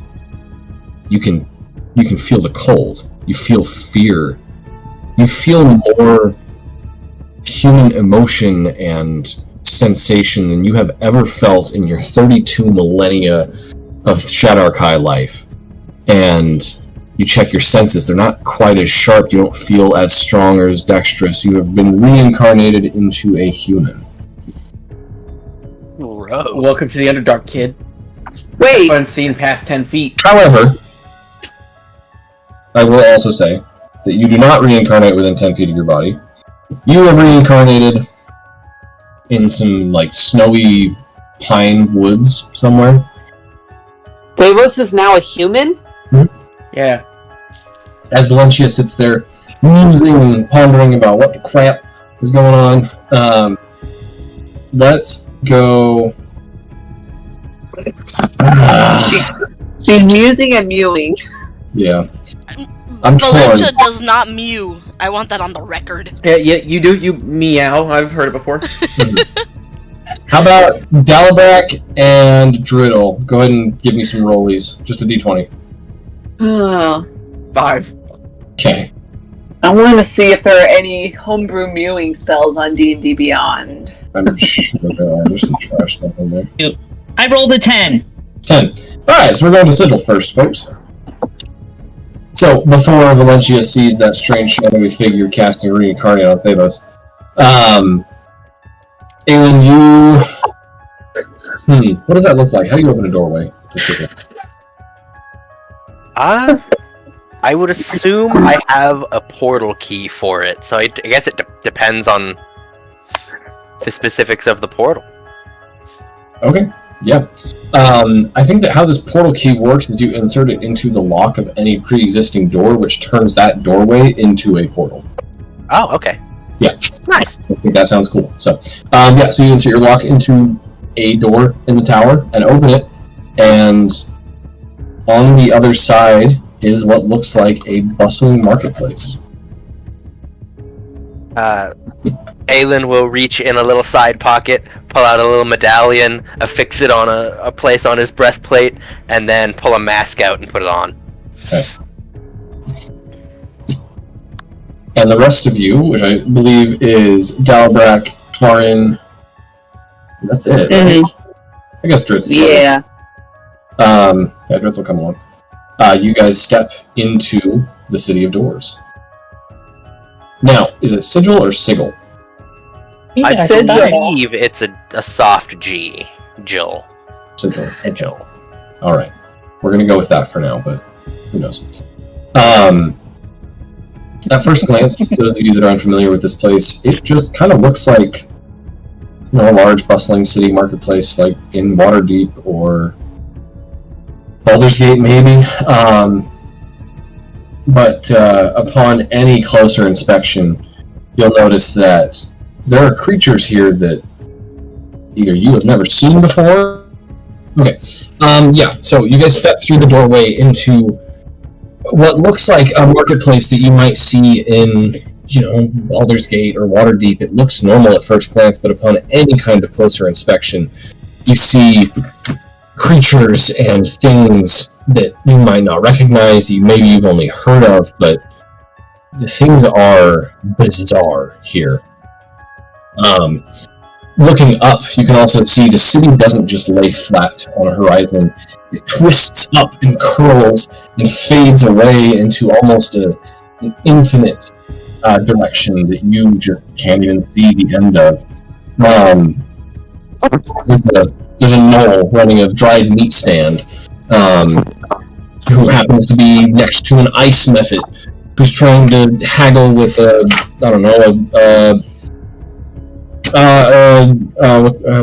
plasmoid. There's a method haggling with a plasmoid over the price of some very pretty looking jewelry. But, Aelin, you're the most familiar with this place. So, what shopping would you guys like to do? Well, Dalibrak, you need some armor. Yeah. Sure, you can find an armor stand somewhere. Probably, maybe some winged boots too, because, yes, I can go a little bit faster with my boots of springing and striding, but being able to fly would probably be a bit better. Okay. Can I have given you guys a shopping list and get a whole bunch of potions? Yes. Potions. Send the shopping list. Yes. Okay. Cool. I guess, Dalibrak, if you're the one looking for that, go ahead and make me an investigation check. Okay, something that I'm not 100% good on. Yeah, well, my investigation isn't terrible, but it's still single digits. Hey, which die do I want to use? I will use my Percy die. That is a 21. 21. Okay. Yeah, you guys just kind of start wandering around, taking in the strange atmosphere. At one point you see these trio of, you think they're half-orcs, and then you realize that they've got some elf features in them as well. Just walking by. Again, the creatures here are just bizarre. Eventually, I think that Aelin, if you're directing anyone, you know of a guy who buys and sells magical little trinkets like boots of flying and stuff like that. So yeah, you can help out with that. But navigation in the city is difficult, given the immensity and size of it. Eventually, you guys turn a couple corners, go down some alleyways, and come face to face with an ancient black dragon sitting on a giant hoard of gold. And the dragon turns to look at you. This creature is prehistoric, it looks like. The skin has been so burned away along its face and neck and shoulders that you can just see bone and organ underneath. The eyes are all white and cataracted over. And she leans closer and kind of takes a deep breath in through the nose. And her not vision, I wouldn't say, but her face just kind of locks on to Dalibrak. And she says, "What is it that you seek?" I can make sure I'm not muted. No, I'm not muted anymore. Sweet. I was just wondering if you could have some armor that I'm looking for. I haven't been around here. Maybe stuff that'll keep me a little bit more protected, but still be in the thick of everything. And also, maybe you have some of those boots that have like little wings on them and can help me fly a bit better. It would be nice if you could find me some. I do have gold and get it. Can I do a persuasion check? Sure. Can people hear me? Am I muted? No, you're good. Can I do a persuasion check? No. Yes, you can do a persuasion check. I think I'm cutting in and out again. Go ahead and make that check. I'm going to go grab a phone. Charger and just rejoin the call on my phone. 20. It's a 20. I did roll a 6, but I have a plus 14. But it's a 20. Okay, what did you get on that persuasion check? I got a 21. 21. Okay, 1 sec. The dragon kind of hesitates for a second and then turns towards Aelin and says, "You bring me creatures that simply seek trinkets." I did. We could always go to the Seekers if you can't help us. But I can. I first. You understand, I'm not a marketplace. I'm a dealer of valuable goods. I'm aware, and we know just how valuable your goods are. That's why he's offering. And we know you don't have a stock. He asked, do you have it? If you do, you decide on a price. You know how this works. Kind of rolls her blind eyes and digs a hand into her gold hoard and hooks something and pulls it out and tosses it at you. And Dalibrak, it is this beautifully elven made with green and gold filigree +2 leather studded armor. Okay. Let me see. I'm say, wow, this is very, very, very, very good quality. Would I ask, were you the artisan who created this, or who is the creator of this fine work? The creator was a prolific high elf mage. Has been dead for centuries. I don't know him personally, but I've heard stories. Can I do Can I do a history check on what he's saying to see if the person that he's speaking of is someone that I might know from history and stuff like that? Was that a yes? You kind of broke up there a little, sorry. Yeah, that's fine, go ahead. Ooh, that is a good roll. That is going to be a 29. You are confident that you are not familiar with a high elf mage who also dabbled in leatherwork. It's not ringing any bells, no. I'm trying to think. She asked, "You said you have gold." Yes, I do, but what are you asking for this? Maybe we can, maybe I can see if I have the money for it. I apologize. I'm trying to get into like the bartering and haggling thing, which my character would be amazing at, but I am not. That's fine. You're fine. She says 6,000 gold. Then he looks at the dragon and says, "How about 4,500? Because from what I read in the history books and the stuff I studied in very, very highly libraries and stuff like that, that name of that elf is not ringing a bell to me.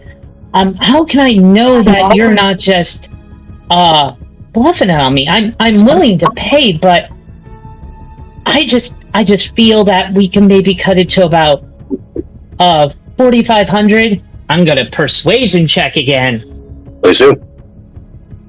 That is going to be a 28. 28. She just kind of rolls her eyes and says, 4,500 sounds fine. I'm going to give 4,500 gold for the armor. Okay. You just kind of dump it on her hoard. Hopefully if there was a way I could have haggled that better, just let me know, people. It's just, I don't really know what prices of actual magical items are. So I was like, maybe 4,500 sounds right. You're fine. You're fine. Okay. Let's see here. And then you said boots of flying, right? Or winged boots or whatever? Yeah, a winged boots. Winged boots. Well, actually, really quick first, can I have someone make an investigation check on that armor? Ooh, yes, I will do that. Has it been a long rest since our trip to Graven Hollow, by the way? Sure, yeah. Okay, I just wanted to know. Alright, if that is the case, I will I will add a superiority die to that then, with my tactical awareness. Okay, 18 then. 18? Some of the, you'll notice that this armor is not particularly clean. There's also a little bit of weathering on it. And you can kind of tell that this armor was probably just peeled off of a dead adventurer. Says, Yeah. Says, Up to you whether or not you want to tell Dalibrak that. Come on, we're friends, but if you don't want to, that's fine. I feel like it's kind of poor business practice to kind of insult a shopkeeper like that. Especially an ancient black dragon, that might not be the wisest move, yeah. Yeah. It just says, thank you, dragon. What's your name? Dragon, what's your name? Hold on, I actually did have a name for her written down. 1 second. Did you catch that? I didn't hear any, unless you put it on the... What was it? She said that her name was Ibonris, the Acolyte of Pain. Well, thank you, Ithonris. This prize is truly a accurate marker of its quality. She says, yes, I don't have any boots, though. I try not to collect those. They tend to stink up the hoard. Do you know any vendors that sell magical boots? She kind of turns towards Aelin and gives like a non-committal shrug. I was thinking we'd hit up the Seekers next. It may be wise to go visit. Sounds interesting. Okay. And she just kind of gestures you away. Okay, off to the Seekers. Who are the Plus Seekers? 2 leather armor. Yeah, I will add that now. Let's do stud leather, yep. I'll ask Aelin, who are the Seekers? The Seekers are... I think it's the Seekers. Hold on, let me check my lore, make sure I did it right. Yeah, okay. The Seekers, technically they're called the Mind's Eye, but they control the foundry. They make a lot of things that, slip notice a lot. Parts, pieces, items. They don't do armor, they don't do weapons, but they do a lot of the other things. And if you're trying to find someone who can do magical trinkets and accoutrements, they're the people to ask. Alright. Sounds like a good place to go. You seem to be the expert here. Okay, let's see here. 1 moment, please. And I'll turn to the group. No one wants any weapons, right? I think I'm good. Perfect. I really didn't want to have to deal with the Sinkers today. What's so bad about the Seekers then? Sounds like they're pretty useful. The Sinkers, different group. They're fine. It's just Sinkers. I see. They're so dreary. Okay. Okay, so wait, you said you are headed to the Seekers? Because it sounded like you weren't going there after the whole no weapons thing was decided on. We're gonna go to the Foundry with Mind's Eye, but we aren't gonna go to the Armory with the Doom Guard. Okay. No one needs any weapons. So, the Seekers are the people to see. The fact that their epithets are Seeker and Sinker is interesting. Okay. They sound almost the same. I see. Goodness gracious. I'm trying to pull up information and stuff on my computer about this city, and it is just kicking my computer's butt. Hold up. This city already seems super complex. Isn't it a giant donut, technically? Yeah. It is. It's like a ring. The entire... It's almost like a plane within a plane, and the entire plane is a city. Pretty sure it's the largest metropolis in all of the planes. But it's also surrounded by the Outlands. Also surrounded by the Outlands. Were you just mentioning the Doom Guard? Huh. I did talk about the Doomguard a little bit, but they only deal in weapons. Huh. I'm looking up their information. They understand the purpose of everything is to crumble. Yeah, they're so dreary. That's why they make weapons, because it expedites things getting broke. Huh. Interesting. Okay. I'm trying to find more information on these guys, because I admittedly know close to nothing about this city. So... If you want to just expedite it, they would probably have it. They control the manufacturing of most of the city. If it's not weapons, the Seekers make it. If it is weapons, the Doomguard makes it. So, they I got you. Unless you don't want them to have it. And in that case, they don't have it. No, I'm fine with them having it. They're not the Seekers of the Dawn, are they? No. I don't... Okay. The Seekers, their actual name is the Mind's Eye. Oh. The Mind's Eye is the name of the organization. Members are called Seekers because their whole philosophy, and that's all of the various, groups and Sigil have a philosophy. Theirs is by achieving, perfect understanding, one can transcend existence. That is the point of life, to understand perfectly. So they are the Seekers of knowledge, the Seekers of understanding. Huh, they actually look pretty cool. Yeah, they're one of the more chill ones, just because they just mind their own business. Yeah. There are a lot of cool factions, I admit. The Society of Sensation, the Fated. It's kind of neat. Yeah. The Transcendent Order. All right. I don't feel like I'm going to be able to do this city justice. So, unfortunately, what we're going to have to do is kind of expedite this a little bit. It's okay. I mean, it's like a whole book written about that stuff. And I did bring it on you just randomly, so... I would be so down, but, man, this is way more complicated than I thought it was. Yeah, I'll just guide people to all the various groups that should have what they want. Yeah, you sound like you know what you're talking about. Sure. Dalbrak, you are able to get a pair of boots for... they only charge, $37.50. That is probably going to be that's less than more than what gold I have. So if anybody wants to help, or if I could haggle maybe down to 1,500. How much gold do you have? I have 3,010. We have a party stash. Yeah.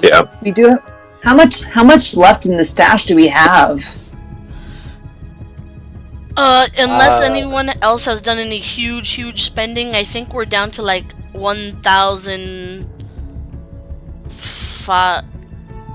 10,000? No, wait. No, 195,000? No, we have less because of the potions I bought. I think it's closer to 170 now, maybe? I don't know. What was that, 170,000? I would say something like that because we spent a lot of money for the Grotz battle. Alright, so also... Alright, I'll just put that down. I'll just put that down right now so we don't forget. I'll be a little stingy. I'll say, Can I try to haggle it down to at least 1,800? I'm going to say that's after haggling. They originally tried to charge you 5,000 for it. Shit. Listen, we have plenty of money in the park.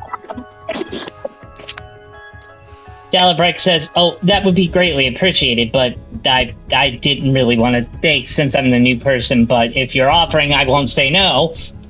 I mean, I'm personally fine with it. You're a member of this group. I mean, if everyone else is cool with it. Yeah. I mean, we're going to need every advantage we can get to slay Demogorgon. Yeah, that is probably a very good thing. Alright. I can just subtract 5,000 from that. Okay. I now have winged boots. Okay. And then I believe Valencia had a list. It is yes, in the chat. You do. Yes. Yeah. It's always you with the potions. Yeah. When will you ever have enough? They you were need to lay super off helpful. those things. They were super helpful for Grotz. I could use some. I would like to have a potion of speed and the potions of speed and flying for Taryn for sure. Yeah, I was thinking. Yeah, I was thinking the same. Well, maybe not the flying, but the speed for me too would be helpful. Yeah.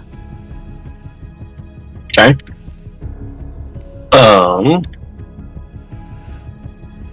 Honestly, the Seekers would probably have those too. If we just have to go to a different place at the foundry. Someone's an alchemist, probably. Oh yeah, for sure. Okay. Yeah, I'll say that you find... Oh, let's see here. Oh! That would be fun. There's actually a Nalfashni, giant pig demon that's dealing potions. Yeah. Interesting encounter. Yeah. Mm-hmm. Got any potions of speed or flying? Let's see what he has. Each do you want, Valencia? Ooh, for flying, I guess we would have talked about this in our meeting, right? Like, if we are gonna do the Valkenvelve thing, I think everyone might need some flying, for sure. So that'll be 1, 2, 3, 4, 5? Yeah, there's 5 PCs. And then potions of speed, I mean, if we're not being too greedy about it, like, it'd be nice for everyone to be on a potion of speed for Demogorgon. But Erickson could kind of reel back in the expectations if it wouldn't be reasonable. Oh, don't worry, I will. Yeah, but definitely as many potions of speed as that he would allow would be great. And healing potions, I think at this point we want to get some of the bigger ones. Yeah. Okay. He'll say, I have got, I think I've only got 4 flying. Only got the 2 speed. But you want healing potions? I've got plenty of healing potions. Well, we'll take all of the speed. Well, we'll take all of the speed and flying potions. How much per potion of flying? Potions of flying go for 500 a pop. Speeds are going for 400. Okay, potions of flying are 500 each? Okay, well, yeah. Okay, well, I'll just subtract that from the party fund, so you said those were 4 potions of flying? Yeah, I got 4 of those and 2 speed. Okay, so... 2,800. Okay. Alright, so... And 2 for... And you said... And the speed were... Would you say 400 each? Yeah, it's... Yep. Yeah, it's 2,800 for everything. Okay, got it. And then healing. Yeah, alright. I'll just add those to my inventory for now. Okay. He does say, if you're looking for some really interesting potions, I do have one of these. And he pulls up. Oh, let me see what it looks like. I believe it's a silver potion. Oh no, it's an amber liquid. And suspended in the liquid are a scorpion's tail, a snake fang, and a dead spider, and a tiny, tiny little heart that is still beating. He says, this here is valuable.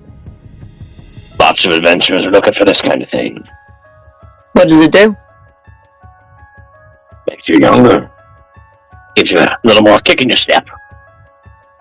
Longevity. Longevity. But I won't take gold for this one. I'm in more of a favor kind of mood for the longevity. I don't know. I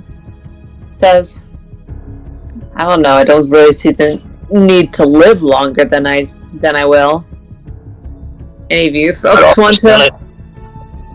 But also sell it for a very, very pretty penny. Any of you folks want it? I think I'm good. I already think I don't need anything to keep my rugged good looks. Yeah. I probably got at least. I've got at least 150. I probably got at least 150 years left in me. So that's a lot of time. Who knows? Your gain, I guess. That's true, I suppose. Alright. Well... Oh, and potions. Healing potions. What kind of healing potions do we want? So... I think most of the bigger ones. We have a lot of the little ones. Yeah, so there's 1, 2, 3, 4. So there's 5 of us in our party, so... do you have any superior healing potions? Yes, I have superior healing potions. How many of those do you have? Let me count. Huh? Let me count. 1 second. Let's see. Can I not read? I'm trying to find it on my list and I can't read it. Hold on. Is it not alphabetical? It is alphabetical. Okay, 1 sec. I'm gonna find this. Take your time. In the handbook, it's called the Superior Potion of Healing, right? Or is it like other words in different orders? Well, it's under. I think it's in the Dungeon Master's. Well, in the Dungeon Master's guide, it's with the other potions of healing. Yeah, it's under P for Potion of Healing. Oh, I'm just blind. I found it. Okay. You said Superior or Supreme? I said superior. Okay. Let's see. He says, "Oh, superior. Of course, I have these ones. I've got 7. Is that enough?" Says, I think do we need that many? I think 5 should be enough for us, right? 1 for Dritz and Trishik, probably. Alright, well, we'll take all 7 of them. How much for each? How much for... Well, I guess, how much for the lot? Oh, charge you 800 for each one, so 1,500? No, sorry. That's what? Wait, 8 times 7, so that'd be 5,600? Wait, 7 times 800 is 5,600, yeah. Yeah, we can do that. We'll take that out of the party fund. Okay, so... Alright, so 162. Okay, 157.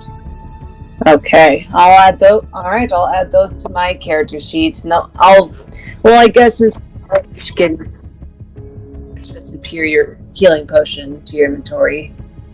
He says, "Looks like you guys are going up against something rather large. You mind if I ask what it is?" I'll just say his name starts with the letter D. Let your mind run wild. Dungle the Cheeto. And then maybe someone will try to kill him. Aelin will step up, tap the badge, and be like, "Also, it's none of your business." And narrows his eyes at Aelin and says, "I'm not crying, I'm just making conversation." Well, make it somewhere else. You're the one buying my product. Is that everything we needed? Sounds like Indeed. Perfect. That's all your healings, I think. Yeah. I guess. Well, then she's also looking for heroism and invulnerability potions. Oh, right. I don't think that he would have any invulnerability. Actually, no, he's got 1, and he's charging 4,000 gold for it. Ooh. Pretty. That's How pretty important was that, V? That's up to you guys. I know it helped Taran out a bit. Oh, that's true. Well, whoever we think is gonna tank it'd be useful. Yeah, yeah, we should take that one. Alright. Out of the party fund. We do have a lot of money. Yeah. We need to use it, so potion of invulnerability. You better hit us hard. Looks like you're gonna have to hit us pretty hard, Erickson. Taryn? Dude, don't play with fire. Sorry! Taryn! I can't help it. I think you should. I'm already messing with his stat block a bunch. Don't Don't test me. Okay. I've already made a mess of it, and if you go metagaming, you will be I won't. sorely disappointed. I'm saying if you do. If you do, it won't do you any good. Yeah, it'll be a because totally different stat block. Yeah, the stat block that I've created for Demogorgon makes the one in the book look like Owlbear. Yeah, so I'm sure the one in Out of the Abyss, you're not even meant to like fight him, are you? You are. Oh. Just severely weakened because it's supposed to be under something. Yeah, because like Vizeran's ritual that we totally threw out the window like 10 million sessions ago. That, and I think you're supposed to be like level 14, and also the Wizards of the Coast don't understand how challenge rating works, and so it's just a super weak monster. Because if you have literally more than 3 people fighting it, it's not a fair fight. Action economy, man. Action economy. Yeah. Dude, No, I would say if you really want like some good monster hunts and fights, it's not at Wizards of the Coast. It's usually some third-party stuff. Yeah. I've done a lot of research on battle tactics, so don't you guys worry. You're putting a pretty little head with my tentacle arms. Yeah, thank you. And then heroism, however many you deem necessary, because that's really useful too. And heroes and potions are a lot more cheap too. Let's see. I'm trying to get music going again. I feel like we're getting so many potions I might forget to use. Yeah. I might forget to use. We're gonna summon Demogorgon and then just start chugging. Oh, don't worry, I won't forget. Well, you want me to get one for you, Valencia? Does no one else want one? I mean, I'll take one, yeah. Alright, so 2. So 1 for Valencia, 1 for Aelin.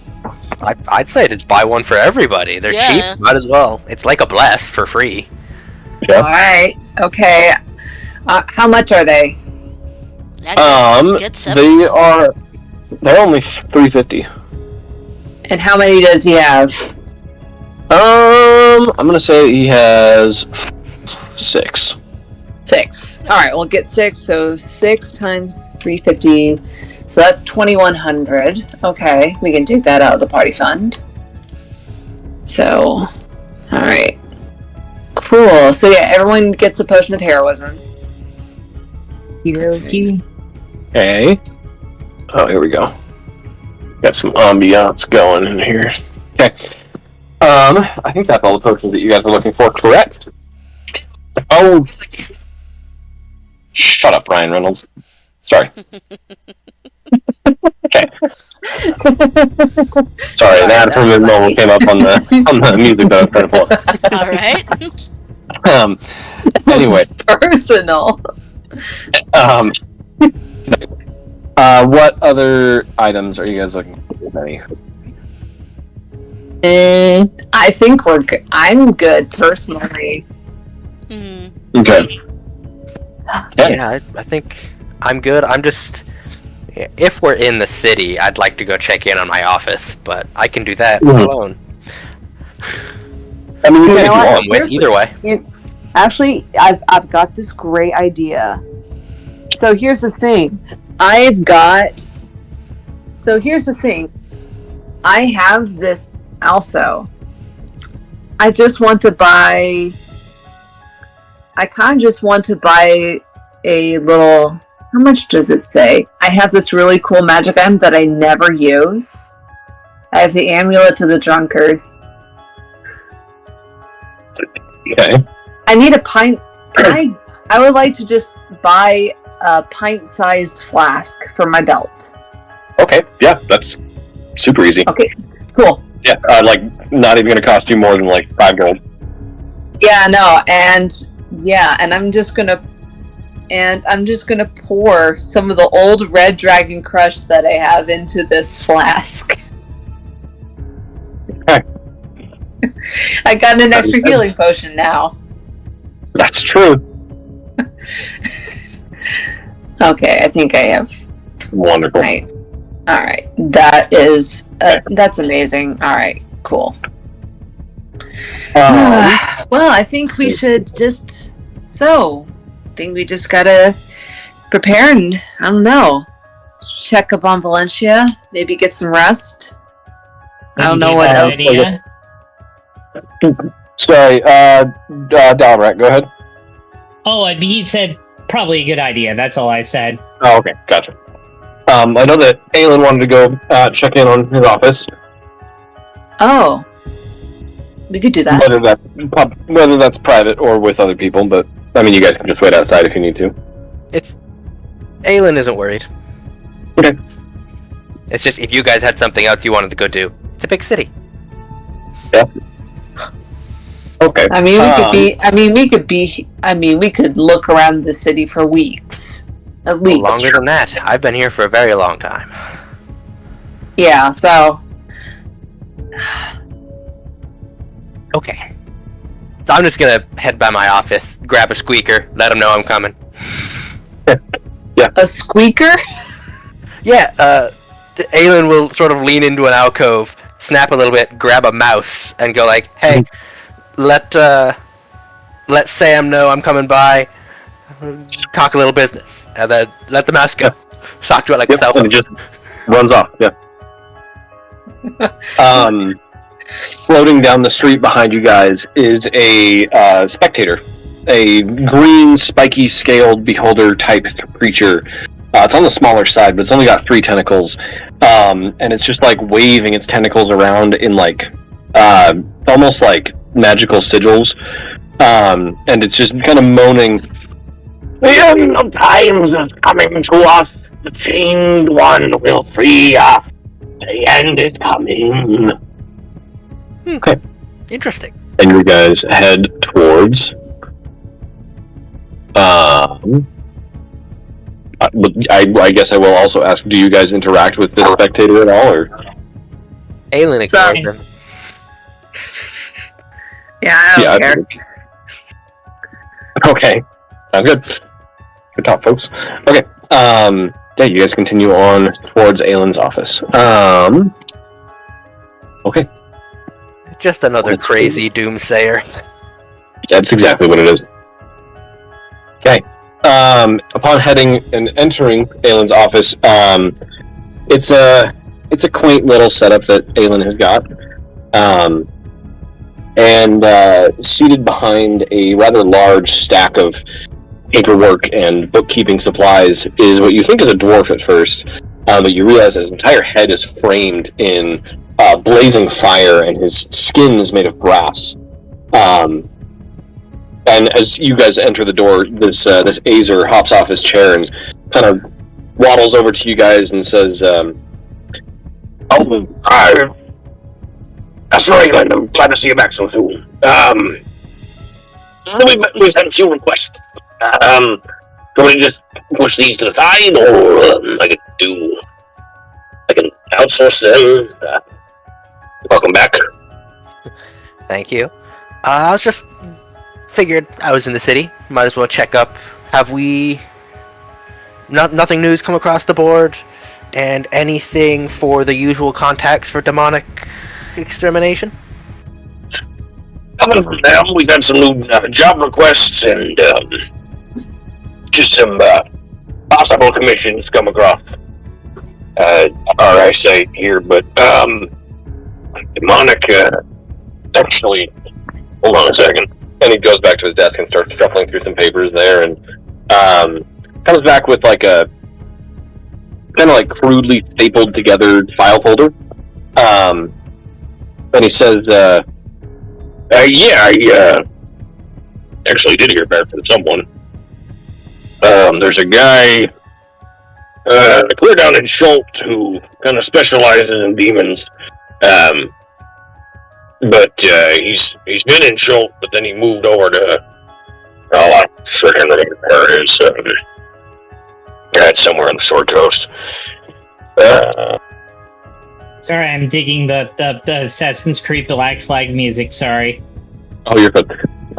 Yeah, he says there's been some more demon activity on the surface near Baldur's Gate and further into the mountains there. But he's doing what he can to take care of them. I can get you in touch with him if you want me to. Yeah, might as well. Okay. Yep, I can do that. And Here, let me write down some information for you. He goes over and gets like a charcoal pen and scratches some stuff down on a piece of parchment, hands it off to you, and says, "You need anything else while you're in town?" No, I don't think so. Except, have we heard back from anybody about anyone willing to pay for grots?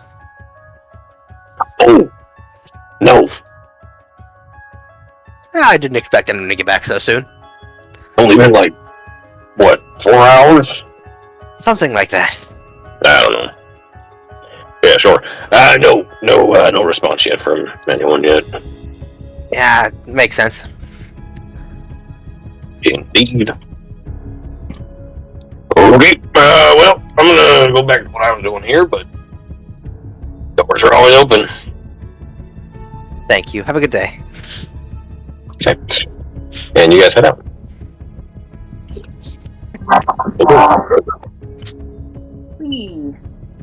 Alright, so, if you guys are all done in the city of Citadel, you can head back to the Imperial Plane, I guess. Cool. Okay. I am going to get off my property. Yeah. I'm going to do more research on this place and read some Planescape books, because this is a cool location, and I want to learn more. The factions look really interesting, now that I think about it. They really do. I wish that I had more experience with this place. There's a lot of, I don't know, there's so many really cool settings, you know? Yeah. There's too many. Okay. Yeah, you guys can just kind of transport yourselves back to the Tower of Vengeance. It seems almost that there's been a bit of a time jump as you re-enter, and Valencia, I guess it's only been about maybe 5 minutes since you saw that shadowy figure. What are you doing? Ooh, for that, I think if I know it's a reincarnation spell, I think I'm now trying to find a way to see if I can track down Thavo somehow, so I might have run up to the library and tried to figure something out. We can find him. Oh, okay. Okay. Then I'm hanging with Dingle. I don't know if it's 1 or 2, but It's number 2. yeah, with number 2, I'm like, well, it's like, okay, well, yeah, we need to, for such a serious moment, it's like, this had to be the third party that they're talking about, right? Yeah, can you track him? We'll kill him again. Why kill him again? He's better, he doesn't have the wand, maybe he'll be okay. Maybe. I will see. Okay, well, let's try to track him down then. Sure, I'll cast Scrying through Dingle and target Thavos. Actually, you know what? I'm a little suspicious of the Dingle. I got scrying too. But no, it's fine. Go ahead and do it.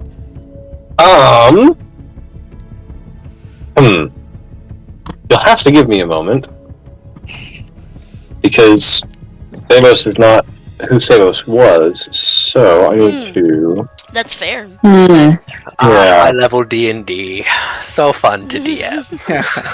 Like, hey, we're gonna pop off to this next planar city and also these high level spells. Enjoy your plot hooks. Let's try on a character who was just reincarnated who became a villain a couple weeks ago. Yeah, it's a lot. Let's see. Is Thavos even Thavos anymore? Well, if Scrying doesn't work, I have one more surprise tool that might... Help us later? No, it might help us now.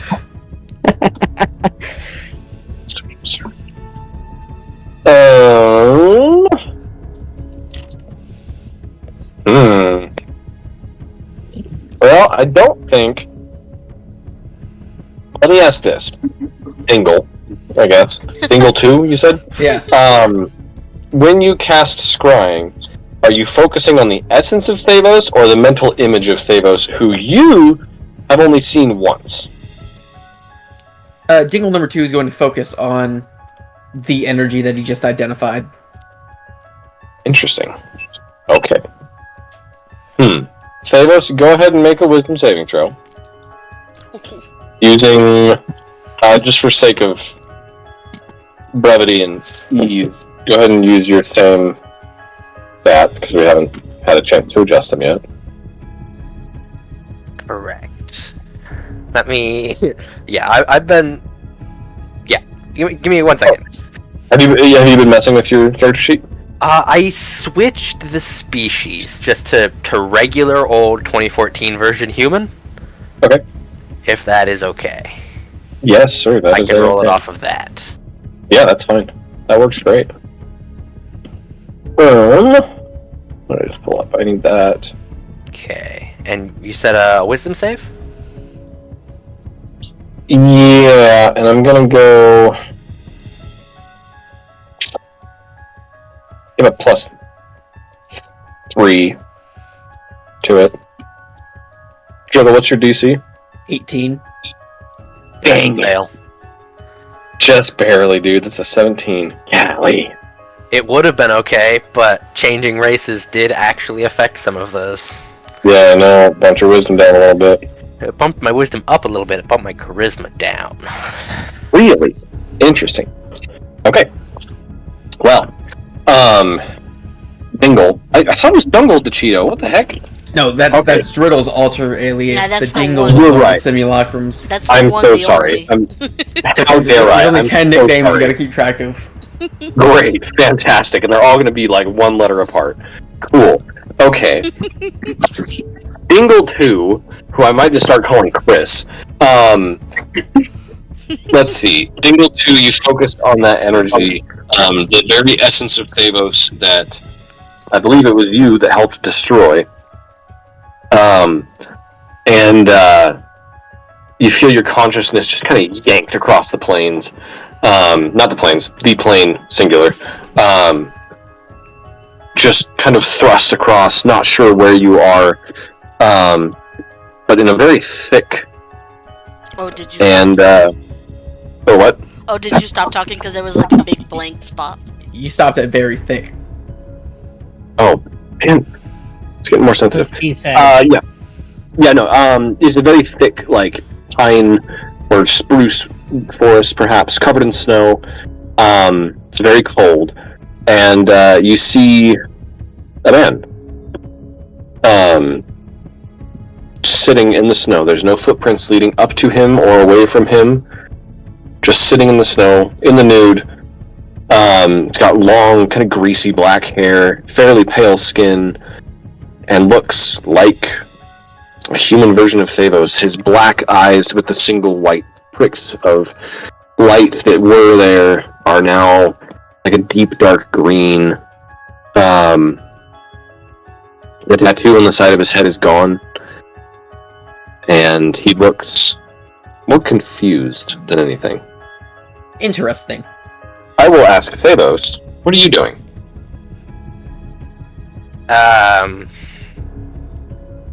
Getting pretty cold. Yeah, probably. Thavos has no idea where he is, what's happening. He's a little upset because he thought things were gonna work, and then he had to get bailed out by someone. Now he owes a guy a favor, and then Driddle stole his stick. Yeah, he's. Oh, another thing that Driddle has that I forgot about. Nope, no, he doesn't. Never mind. Oh, I was saying another thing that you may have stolen from me, but I don't have it. leave. You should tell me what it was. Yes, I will do that. It was his friendship bracelet. Yep, Yeah. it was my friendship bracelet. Made entirely of Valencia tail fur. Oh, yeah. Why? It's so That's so unnecessary. It was okay until you said that. Now, I was gonna go and get you and bring you a coat. Now you can stay there.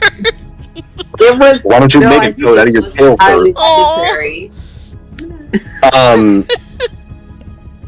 I hate it. It's a sign of Ooh. your friendship and animosity.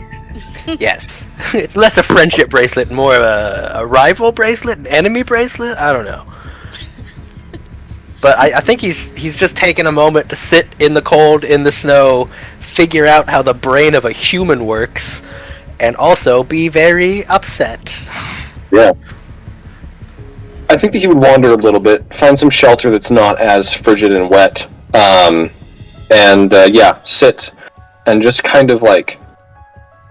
Have you ever seen someone just be locked in such intense, not meditation, but just thought? and wonder. That's what it looks like Thanos is doing right now, just thinking.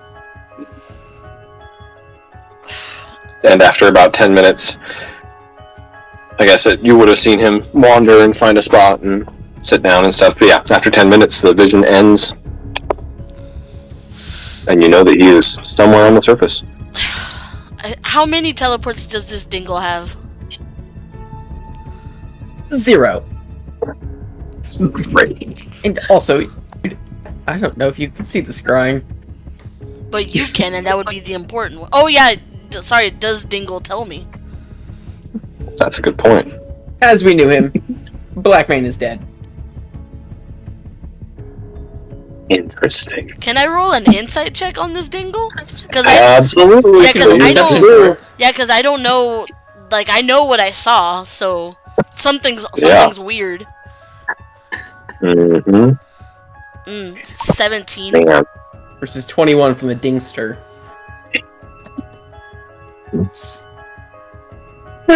He seems to be telling the truth. This I Okay. can't. I cannot. So I keep a guess straight then, face. I guess I'll look at him and. Hey, Valencia. Huh? Can you make an intelligence save for me? Oh, Dingle physically hurts your brain to interact with. 20. You're rolling stupid good on these. That's annoying. You have the thought. Maybe he's not dead, and maybe he just resisted the spell. And then the thought repeats in your head, but in a different voice. It's not your own voice. What if he's not dead? What if he just resisted the spell? Right. She'll look at Dingle and I guess think he's telling the truth, but that nagging feeling kind of gives. She looks at Dingle a little distrustful and okay. She's gonna look back at the graves and the teleportation circle. Would I be able to figure out how to use that, the one that's in the tower? If you know the spell. Unfortunately, yeah, if you know the spell, and you've noticed that is only ever used to get back to the tower, not teleport out from. Got it. Yeah. Then, with that kind of nagging thought, did Tricheck go with anyone, or is he there at the tower? He would have stayed back with you. Okay. Okay, Dingle. And she'll head back in the tower, but it's that nagging feeling again. She's gonna try to find Tricheck. Okay. Tricheck stayed back because he's a simp. Yeah, that's what I'm saying. For real. You're just jealous. That's a little too. He's up next. As soon as he does the one Yeah. thing wrong. Oh my god. Pushing him under Demogorgon's foot. I'll go find him. No, Terrence, stop giving him ideas. Dangle was up next for whoever I choose. Those. Dangle? Come on, man. Oh. Ew. Okay. Yeah, you go find Tricheck, sure. And at this point, I think everyone would come back from Sigil, just walking through a door. Yeah, I'm gonna kind of give me a second and go find him. I'm gonna do some experimentation of my own because Dingle, I'm not satisfied with the voice in my head. Some sus Dingle activity is happening. And I'll go find him and I say, hey, I need to borrow that scry ball again. Yeah, sure, it's all yours. Anything for you, baby. And I'll sit next to him and grab the scry and look for Thavos. Okay, Thavos, make another wisdom save for me if you don't mind. And this time you have a -5. Oh shoot. This Tricheck's ball. Okay, but you roll insane. Jeez. Well, I think that's a 27. close. Yeah. Yeah, the 22. I think the Scryball's DC was like 16 or 17 or something. Oh shoot, yeah. So Valencia, you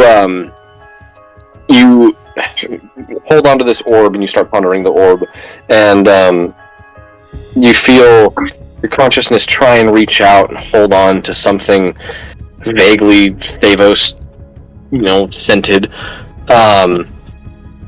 And you think you have something for just a moment, and then it's like a door is just like slammed in your face, and it's gone.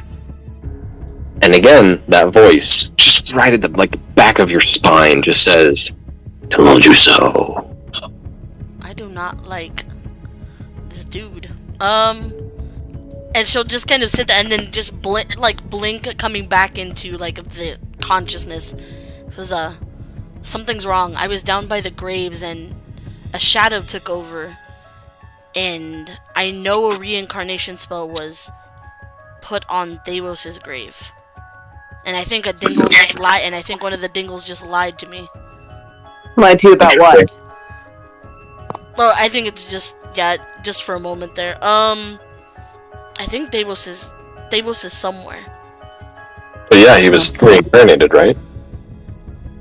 It seems that way, but those voices that Taryn said she had been hearing, I think I'm hearing them too. The entity? I think maybe this is something we need to worry about later with Demogorgon. But he's not. I don't think he's dead. What does that voice sound like? I don't know what to do about this really, because if he's alive, he's out there by himself. But I think it'll have to be something that we do after the Demogorgon battle. I think so. I mean, Davos is very capable. He can take care of himself. For now. I think that as long as he doesn't come hunting us down, we have all his stuff, so he'll be much less of a threat. He doesn't have cleave, he doesn't have the wand. He'll have to scrape by until he can figure something else out.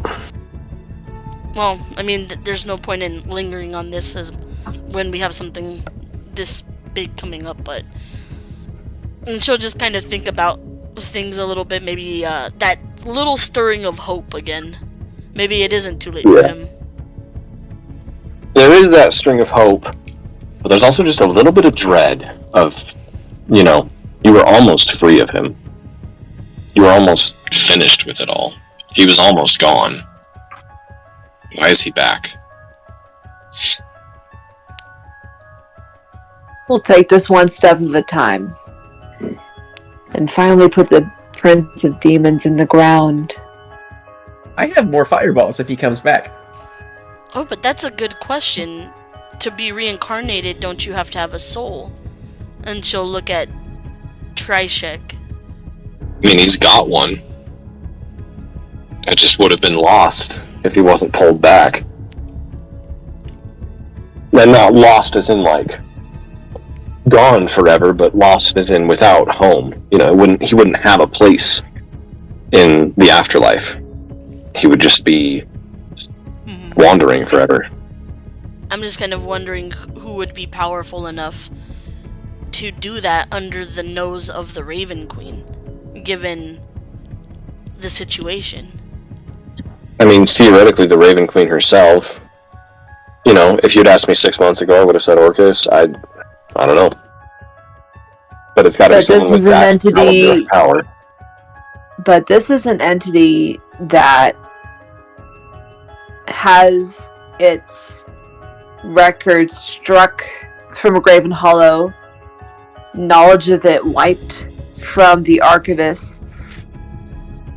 This is a powerful entity that doesn't want to be tracked down, but keeps meddling with us. It's unnerving. I would say I found it more interesting earlier, but I don't know. Without the threat of Grost, I don't know. I find myself erring more on the side of caution. As you guys are speaking, Dalibrak, I'm going to give you an item that would have made narrative sense. You've got a sending stone back to home base that just kind of works as a good way to check in with your allies and coworkers. But mid-conversation, you hear a muffled voice coming from it. I pull it out. Hello? There's a plague breaking out along the Sword Coast, being focused on the Trialta Hills. Are you near Tarn? If you are, her father is on his deathbed. I look over to Taran, and then look back at the stone, and we're basically doing it like the magic cell phones that we do in the Tuesday game, right? Essentially, yeah.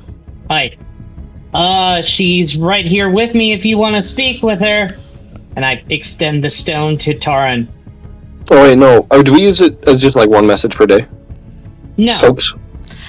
No, I don't think it's ever really come up. No, is it the sending stones?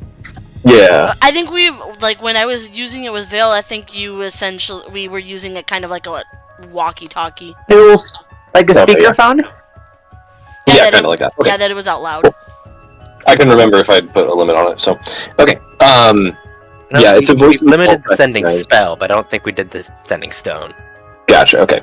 So yeah, Tarn, this is not a voice that you recognize, but, yeah, they're saying that there's some outbreak of sickness in the Trialta Hills. What? How? How did it happen? We're not sure. There's hundreds, if not thousands of people. It almost feels like overnight that are just knocked off their feet. Severe symptoms.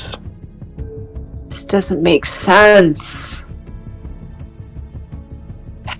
Well, I'll be over there as soon as I can, okay? Just letting you know because he's been asking for you. Okay.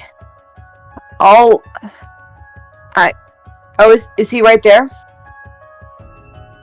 No. We're working about a few miles away, but... Please, just keep him alive, okay? We'll do our best.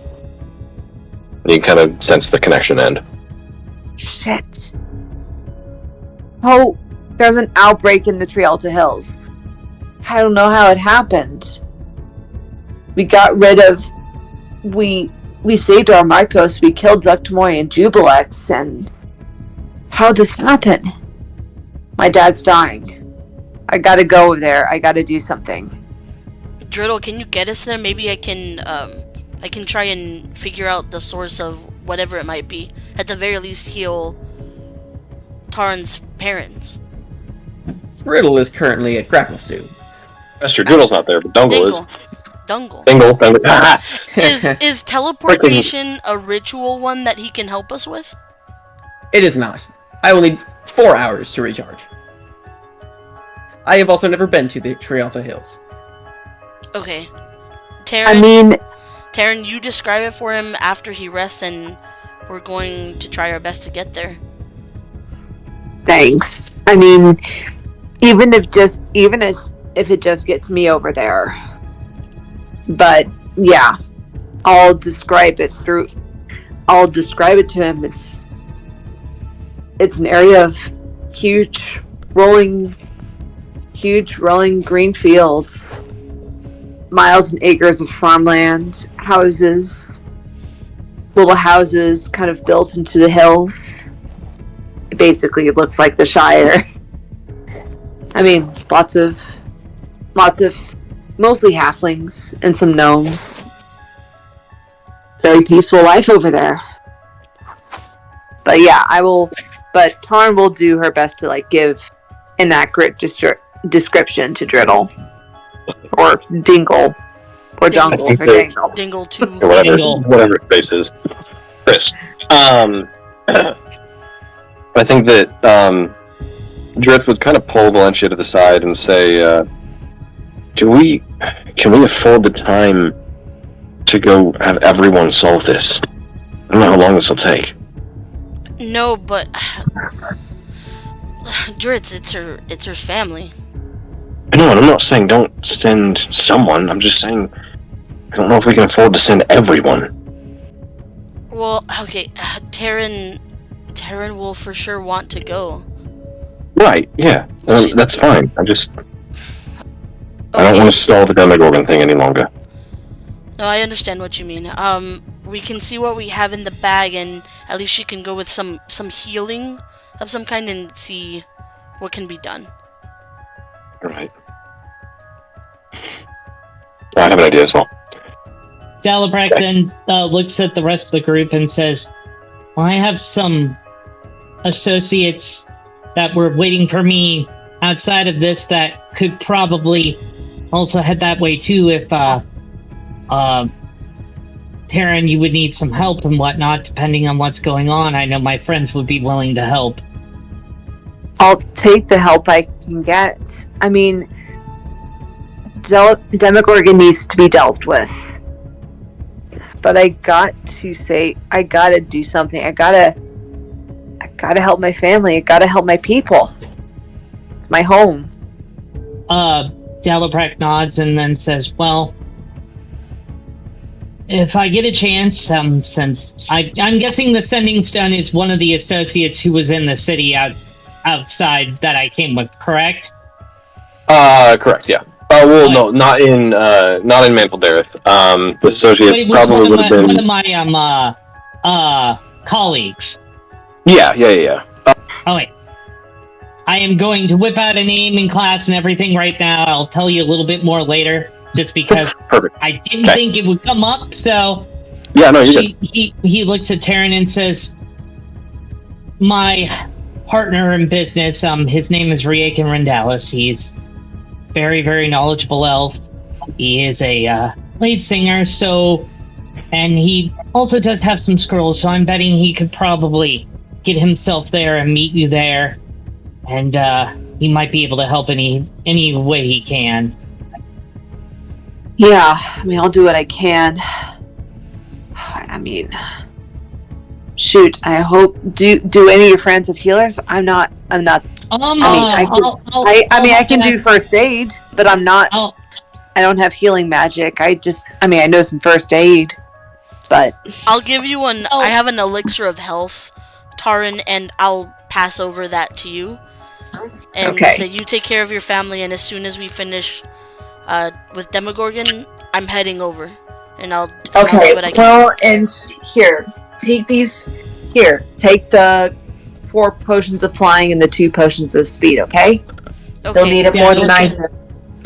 Dalibrak then raises his hand again and says, also, I know Riakin can probably get a hold of him too. Another one of my associates who's probably back in Luskin right now while I'm keeping an eye on the shop is a fire ganassi by the name of Tyrell Rundusk. He is a alchemist artificer, and he may be someone who might be able to help with some of that. Not basically your typical healer, but he could probably help. He is very, very knowledgeable. Sure, yeah, sounds good. But, yeah, I just hope I can get there fast enough. Dalibrak then says, well, now if you excuse me, I'm going to try to use this stone to maybe see if I can get a hold of Riakin and have him start heading that way, and maybe trying to get Tyrell there so we can have boots on the ground while you're on your way. Oh, and Dingle, recharge, please. Okay. So Dalibrak probably leaves the room to start sending off that message. Also, I was wondering how much longer we're going, as I am starting to get tired. Can I hear anybody? Where the fuck is my phone? That's what you're saying. Freaking close Discord for 2 seconds. You're okay. So we'll cut back to, we'll leave that there for a second and cut over to Driddle and Gromp in Gracklestug. You guys are looking for Drogon, correct? Yep, I sent a message ahead to ask him to meet us outside the city. As soon as we land, I will disguise self to make myself look like Driddle again. Okay. Easy enough. And as Gromp follows you outside the city to a previously agreed upon meeting place, you see Drogon. Hair's a little unkempt. His beard hasn't been brushed in a while, but he looks happy. Looks happier than he had been when he was with you guys. But he looks like he's doing well. He sees you and gives you a solid nod and struts over to you, doesn't seem to recognize Grump, but kind of gives him an eye and says, how are you doing?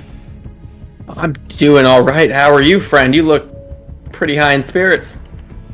I'm good. I've been putting a lot of work towards just kind of repairing the relationships between Gracklstug and Gauntlgrim, and it's doing a lot of good. I think that your guys' our, I guess, the big fight we had against the demons helped out a lot, and we've almost got the populations down all the way, and people are starting to rebuild, so. I'm glad to hear that, so you're doing good. I'm doing great, yeah. Who's this? Oh, this is, Did he even know that Gromp was... Oh, okay, I heard his name. I think... I'm trying to think if he was still with you guys when you were at Graven Hollow. I think briefly. Yeah, maybe. I think that Gauntlgrim was one of the first places you went after Graven Hollow. If he was with you guys, I'm going to say he's heard the name before. Probably doesn't know the importance of him, but... Yeah, this is Greg Bainray. He has a terrible disease in his hands that made them fall off. Leprosy. It got him, but we cured it. We just need his hands back. Drogon kind of looks at Grump's stubs and says, that's some pretty sharp leprosy. Well, yeah, we saw it was spreading, so we decided to just cut his losses, like, literally, and... I see. Okay, that's how it's going to be. Okay. Yeah, I can help out. I've been figuring some stuff out, and I've gotten pretty good at this, so... Yeah, just stand back. He is going to cast Regenerate on Grump. So Grump gets little baby hands.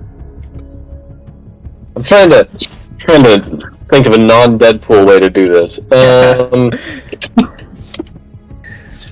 2 minutes. Okay, here we go. Yeah, I've got an idea. He pulled out his holy symbol, and actually also takes out a vial of holy water, and just kind of sprinkles it on Grump's stubs. And as soon as he does, the holy water like hisses and burns and like turns into steam, and Grump kind of recoils and flinches, and the steam almost coalesces into a skeletal hand shape, and you can see it slowly, in the matter of about 20 seconds, solidify into actual bone, and more steam comes out of his wrist and coalesces around and solidifies into muscle, which solidifies into tendons, and then skin forms over that. And his skin is without any kind of scars or blemishes or anything. But after about 2 minutes, both hands have completely regrown. We did it. How does it feel to have hands again? He just kind of looks at him, flexes his fingers a little bit, cracks his knuckles, and says, just marvelous. I feel that I'll be able to do you all quite a bit more good now, I think. Great to hear. Thanks again, Drogon. I'll extend my hand for a high five. He'll chuckle and give you one. And then Gromp just kind of sneaks in, gives you one too, and says, it just feels good. Good for him. Yeah. Well, Drogon, you can always call us if you need help. Yeah, no, I honestly don't know what to do with that sending stone. I think you guys gave me one, right? Yeah, I think so. You can also... We take letters. Yeah. Still very busy, but yeah, I'll reach out for sure. How's everyone doing? They still good?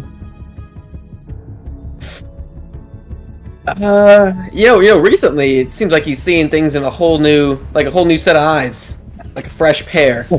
I think he's doing better for himself than he was a few days or like last year. Probably pretty refreshing then. Yeah, I think he's getting some fresh air. Hopefully you guys are all done down here and you can head back up top. Yeah, we're almost done. It should be only a few more days down here, and probably help you clean up the rest of Gracklstug and get back to our lives. I'd appreciate it. He kind of pulls you away from Gromp and says, I've got a really weird question, and it's not. I don't know. I know that you know more about the arcane stuff than I do, and I'm more just, a follower of Moradin. But you've been having like weird visions lately. I know it's him too. What kind of visions? I haven't had any, but I've heard people like just talking about like getting just thoughts and ideas and inclinations and stuff that aren't their own. More and more people are noticing this kind of thing, and it's just kind of freaking me out a little bit. Sounds like mass hysteria. I don't know. It might be. I'll be on the lookout for it. Okay. Yeah, just thought I'd ask just in case. Yeah, I think we've gotten some reports up on the surface about it, but I didn't know it was spreading down here. I don't know. You're right. That's just another one of our problems we'll deal with. I don't know. The Darrow here are pretty crazy too, so who knows? Alright, well, I'm always here too if you need anything. Alright, gotcha. See you later, pal. He starts walking back into the city.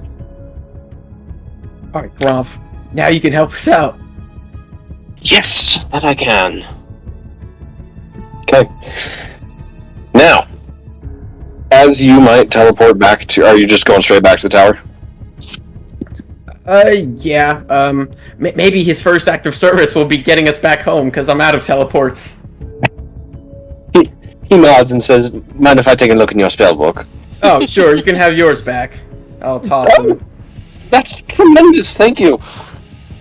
And I can actually hold it and turn pages and... Yes. And your hands have never been cleaner. That is absolutely not true. I'm a bit of a neat freak. Alright. Hold on to your butt. And he's going to cast teleport back to the teleportation circle, which he has already memorized. Oh, he's fast. Yeah, he's quick. He's not the Archmage, or he's not the former Archmage of Mental Branson for no reason, so... Okay. And that gets you back to the tower, where you guys can meet up together, and now that you have a formulated plan against Demogorgon, did you guys decide for sure 100% on the Shadowfell? I thought it was a demiplane. No, it was a demiplane. demiplane. We're doing it It was a demiplane. demiplane. It was a Demiplane demiplane reconstruction shape. of Delkenbell. Yeah. Yep. Mm-hmm. Exactly. And whatever else the Cheeto can scheme up. Which I guess once Dungle, Driddle, Any of them work. They're all the same person. I'm going for the original one, the master copy. As soon as you and Gromf get back to the tower, Harn can kind of fill you guys in, and Gromf, honestly, he volunteers, and he says, I can take you there, anyone else that needs to go. I've been there before. Oh, you've been there before. Oh, Hey, you've been business to, trip, dude. Oh, Don't. you've been to Trialta Hills? Says the guy naked in the snow somewhere. Yes, I'm a big fan of the huckleberries that they have in the fall. Oh. This guy's awesome. Huckleberries. He's a very simple man. Okay, Yeah. yeah. Well, but yeah, there's a plague. We need to go. Yeah, you kind of update them. But he is able to transport you there. You all say your goodbyes to Tarin for... No, he left. Oh no! He's gone. Goodbye, Satarnials. Erickson dies IRL. Later. No, you say your goodbyes to Tarin for the hopefully not too distant future, and Gromp takes you back home.